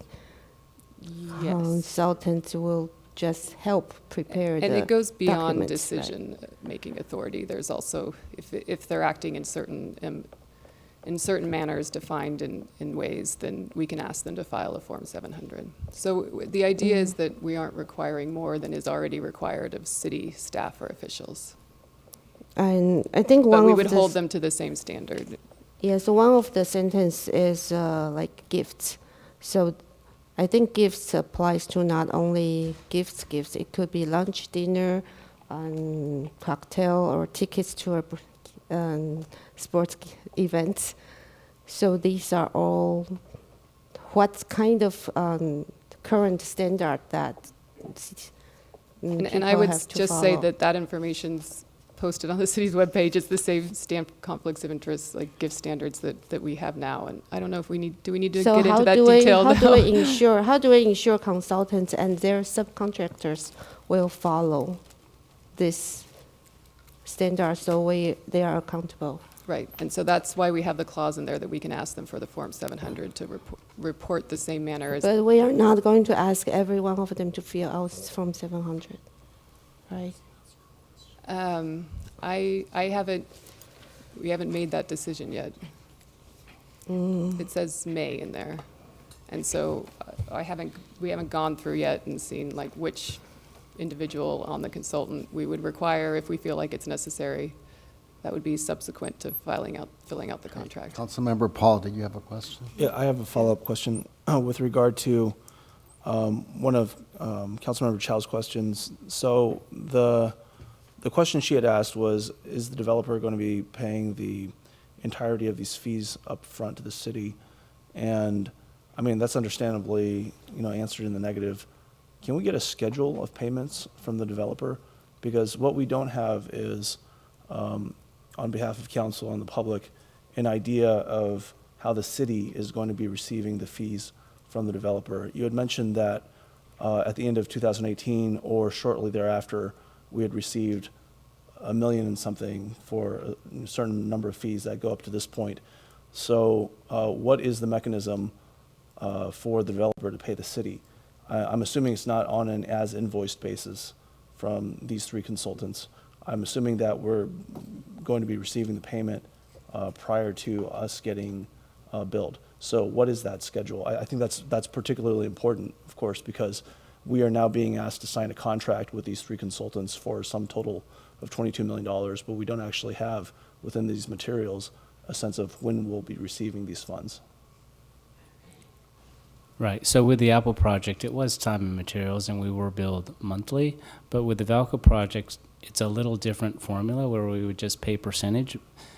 And you're right, it's hard to dictate when Sandhill will submit an application, but when they do, 65% of the fee is going to go for plan review and 35% of the fee is going to go to us. So really the timelines are based on when Sandhill decides to submit an application.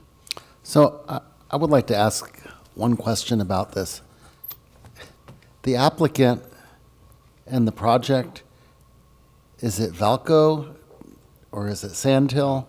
I'm a little confused here. Yeah, the permits are issued, the approval was issued to Vallco Property Owner LLC, so they are the applicant. Okay, right. I keep hearing Sandhill, and I don't think that's an actual entity that's involved here. All right, let me get some clarity on the prior topic. Yeah. And maybe I can jump in here just to try to say it in a different manner. So when there are a number of different building permits that will need to be, that Vallco would need to apply for to implement this project and start construction moving forward. And there's been an initial permit filed to do just some initial work, and they have to pay the fee on that permit before the city starts processing it. And the amount of that fee is set by the city's fee schedule, which was developed under this study to determine how much it costs the city to do plan review and inspection based on the type of building and the amount of square footage. So, and so when, and I think here it was several months later when Vallco actually paid the fee for this initial permit, which ended up being $1 million.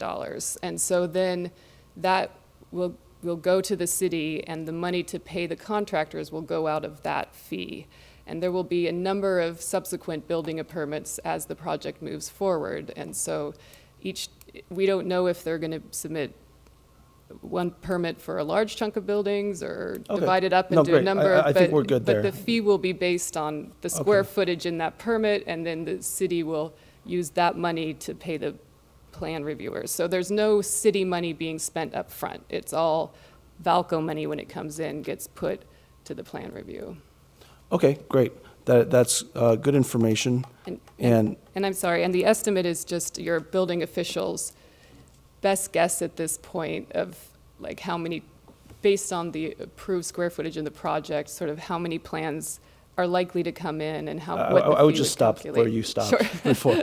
Okay, so Christina, you had mentioned that there was a fee study. And so that fee study, I'm wondering, does that correlate to particular fees that would be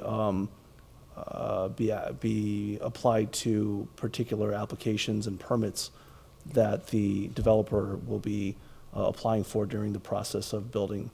So the fee study actually looked at both our schedules, actually all of our fee schedules, I think with the exception of our recreation fees, and went into each fee and worked with staff in Public Works, CDD, and any of the departments involved to develop a kind of a time and motion to figure out how long, and then based on how many applications or specific items that we do develop that fee to try to attempt to cost recover. We generally try to come in a little bit under that because if we charge a fee that costs more than our actual cost, that's actually a tax, and we're not allowed to do that. But I think when the fee schedule, if memory serves, was set up, we were trying to get as close to cost recovery as we could, so that it took all of that into account. Was that fee study project specific to this particular SB 35 plan, or was that more of a generic fee study? It's a general a fee study. It's a fee schedule that's posted that the applicant would know when they bring in their application. They're able to see for full transparency what they would be charged. Right. Okay, so I think there must be some kind of documentation that connects that fee study to the numbers that are being reflected inside of our contracts here that we're being asked to approve tonight.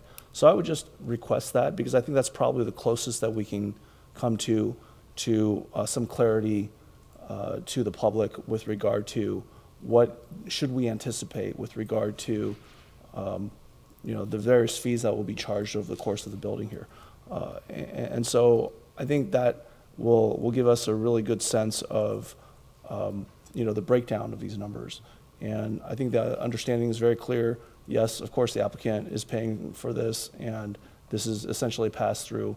But in terms of how does this break down, and I think it's also very good to know that the city is going to get a significant portion, roughly a third of $30 million in fees. But one of the things that is lingering in my mind, in addition to wanting that information and having that clarity provided to council and to the public prior to approving these contracts, is the idea that we want some consistency and accuracy between these Exhibit A's.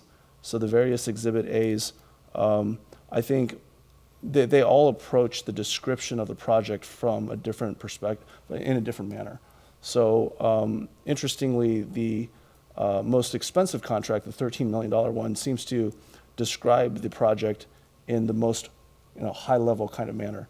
And the one that I think is the least expensive one, 1-point-something million, actually has an interesting diagram. So it contains a diagram of the 11 spaces that they're looking at for building, but it doesn't specify particular square feet. And I think that when I looked at the cover letter, I think that was a July cover letter as opposed to the 4-leaf cover letter, which was back in April. So Albert, when you had mentioned that we're not even particularly certain, exactly what iteration of the plan for SB 35, was being brought forth with the 1.9 something million square feet, because of course the final plan is supposed to have 1.8 million square feet of office. And with regard to the description of 11 buildings, 22 stories, I think that it is a very important thing to make sure that we are accurately reflecting, setting aside the 8-digit, magnitude of the contract, but, making sure that we're approving, work on a project that is accurately described. And so I think that should be a relatively ready fix. I think it's just a matter of asking the potential contractor to take out the letter and modify that to be in accordance with the other items. Right, and I would just say that they're doing plan checks, of the approved project, Mm-hmm. and they don't need to interpret what they think the square footage shows on the plans. Right. I think what we've essentially done is we've taken the cover letters that they provided to us back when they were starting to bid.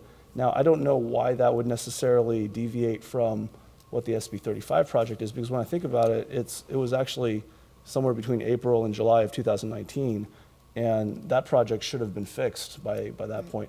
So, if we can get that accuracy and consistency, because we don't necessarily want to have 3 different consultants having 3 different ways of describing, which would be fine if it was accurate. But to the extent that the project is not being described accurately, perhaps there's some kind of different type of method of accounting for square footage or describing the buildings. But the description of 11 22-story buildings, it seemed pretty specific to me. It didn't say up to 22 stories. It actually said Right, no, 11, point 22 taken. stories. This is a relatively easy fix. Right, it is. It should be a relatively easy fix. And then, the very last. I just wanted to say, with regard to being able to, make sure that the city's interests are protected. I've taken a look at the various termination provisions. I'm really very happy that we have the legal representation that we have right now, because we have been affected by contracts that are perhaps not as complete as they should be over time, and not in this particular area of development. But so for the termination, for instance, I did notice a discrepancy between Four Leaf and the other two. The other two actually have a 30-day notice requirement, whereas Four Leaf doesn't have that. City can actually terminate at any time. But I'm assuming that was an artifact of the negotiation process with each of the individual contractors. So I think it's just whether there's one professional consulting and services agreement, and the other is for design professional, and so I think the difference is just whether they're considered a design professional or not, and the way that clause is written in the 2 different model contracts. So these contracts are the city standard service contracts, one for the inspection service and one for plan check review. Okay. 2 for plan check. I was trying to give you a bit of a help out too, to help justify the 9-month negotiation. Right. But I think that's it's based on who's providing the services. Yeah, I appreciate the accuracy. But the general point stands. I think it's at least as far as the termination contract provision goes, that does keep the city protected in case we need to put an end to any of the contractual requirements. So those are my requests prior to approving, that we have more clarity with regard to what we are being asked to pay for, as a pass-through, of course. But then that would give the public a better idea of the project. And then the other part, of course, as you said, it's an easy fix. Let's get the description of the project, a pretty basic item, accurate and consistent between our various Exhibit A's for these for these contracts. Can I chime in on that one? Pick up kind of where I was before the discussion changed, but I think it's been accentuated by what I've heard. Numbers matter. Accuracy matters. And what I'm kind of hearing is that there were plans in April, there were plans in July. We're not sure which plans Four Leaf used and come up with 1.9 million. To me, that's fundamental before we move forward. The official documents have to be guarded. These were the ones that are governing this project, not, well, there were some in April, there were some in July. They have to be guarded, and any issues with incorrectness or things like that with those documents have to be addressed on those documents, not, oh, well, that's not quite the right one. This one here's the July one. We can't run like that. The residents deserve integrity, accuracy.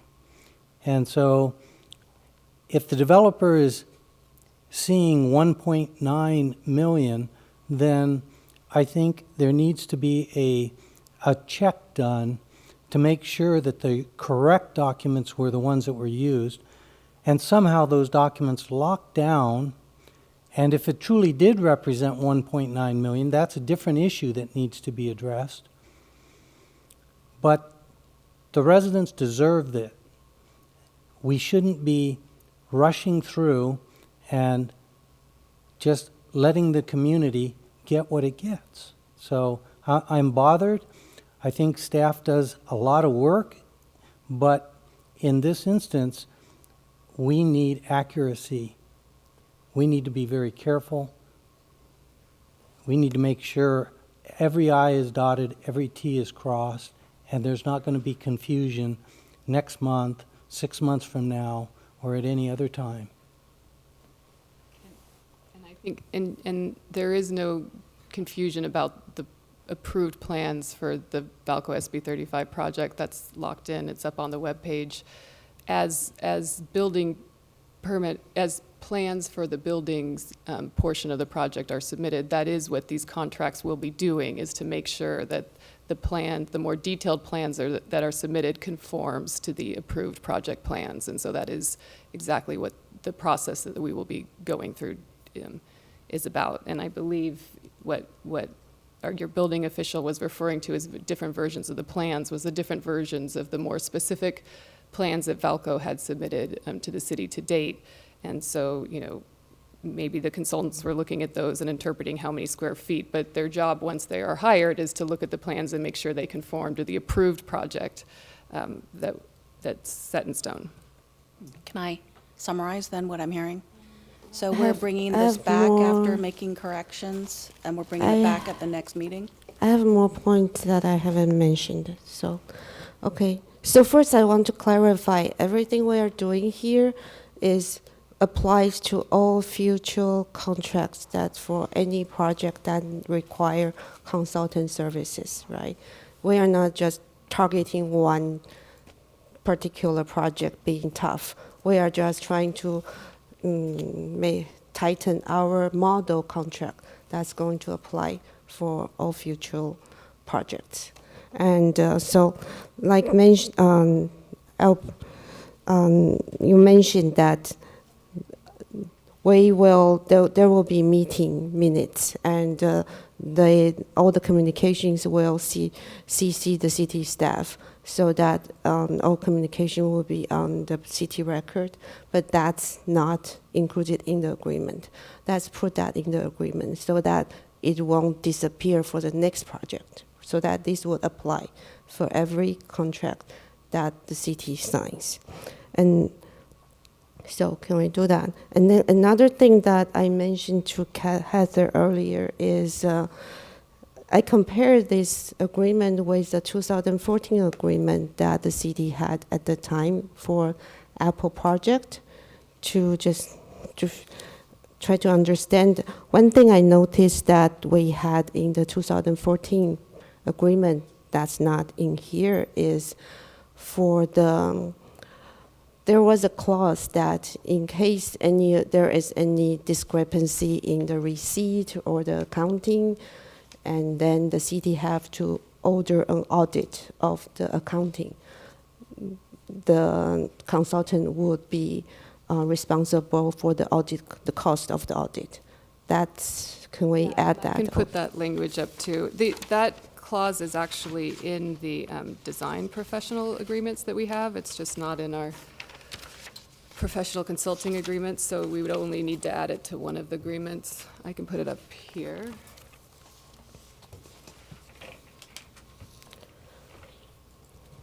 So, sorry.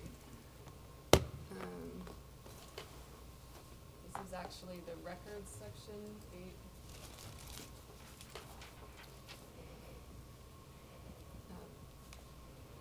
Sorry, it might be easier to show from the other contract, but it basically says that if the city needs to do an audit of their record keeping, that the city has the ability to do so, and if the preliminary audit shows that there's a need to have further examinations, that the consultant will pay for those examinations if they show that there was some irregularities in how they were keeping records.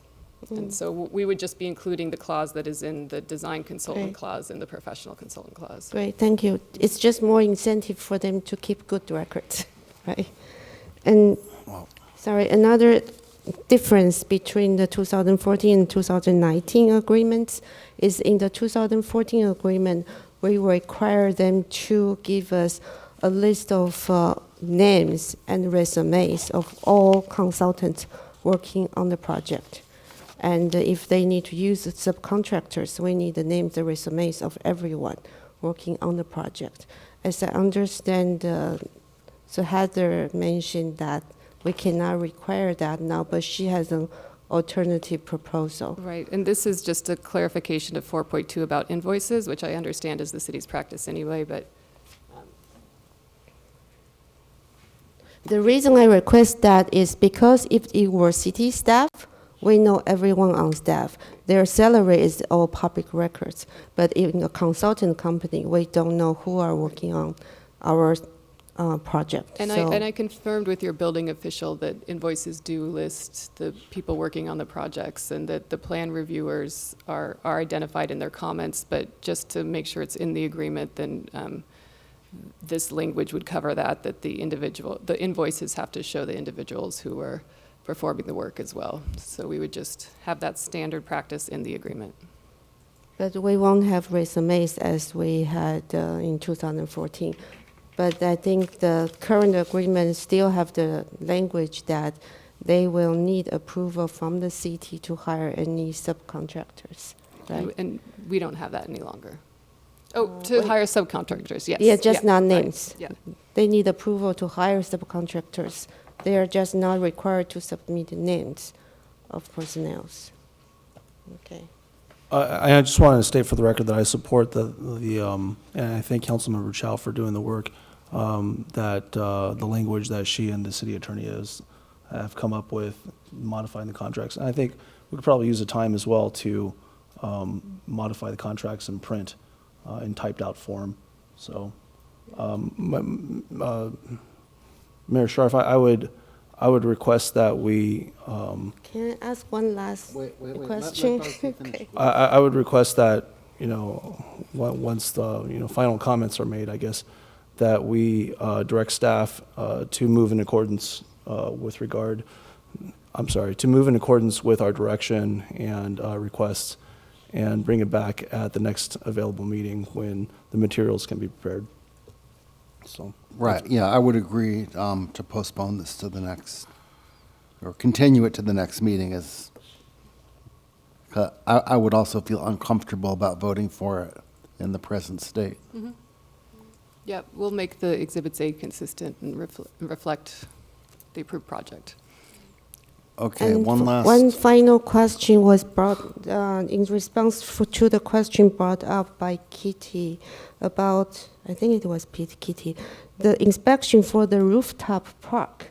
So these consultants will be the people who are inspecting for rooftop park, but what standards are there? What are they going to inspect? I'm sorry, what are they going to inspect? As far as are they going to, I don't know what standards they will standards are the use for California rooftop codes, park? mostly structural, life safety, accessibility. But there is mechanical. no specific standards for rooftop park. Landscaping, sorry. Landscaping, yeah, landscaping. So they will also Well, inspect. it's plumbing, mechanical, electrical, which is and structural. Yes. But rooftop park have very specific requirement that's different from other underground park. I think the point is the existing building codes would apply to that portion of the building as well. Okay, like, it is reasonable to inquire what their qualifications are for that, given what happened in San Francisco with the Salesforce transit terminal, where they stated part of the problem was the weight of the rooftop park. Absolutely. Yeah, when I visited the Facebook rooftop garden, they said that even though it's a 2-story building, they build it with a strength for 7-story building because of the weight of the dirt especially when it's wet. So how are we going to ensure it's structurally safe? Well, I'm in meetings with the design team right now. It actually is a similar design as Apple using base isolators. So we are going to, I'm certainly going to have to review their design. I'm working with them. I don't have the complete design in front of me right now, but certainly they have all their licensed structural engineers working on this project. I believe from the company, I think they hired Nabe Youssef out in San Francisco, who is very versed in seismic design.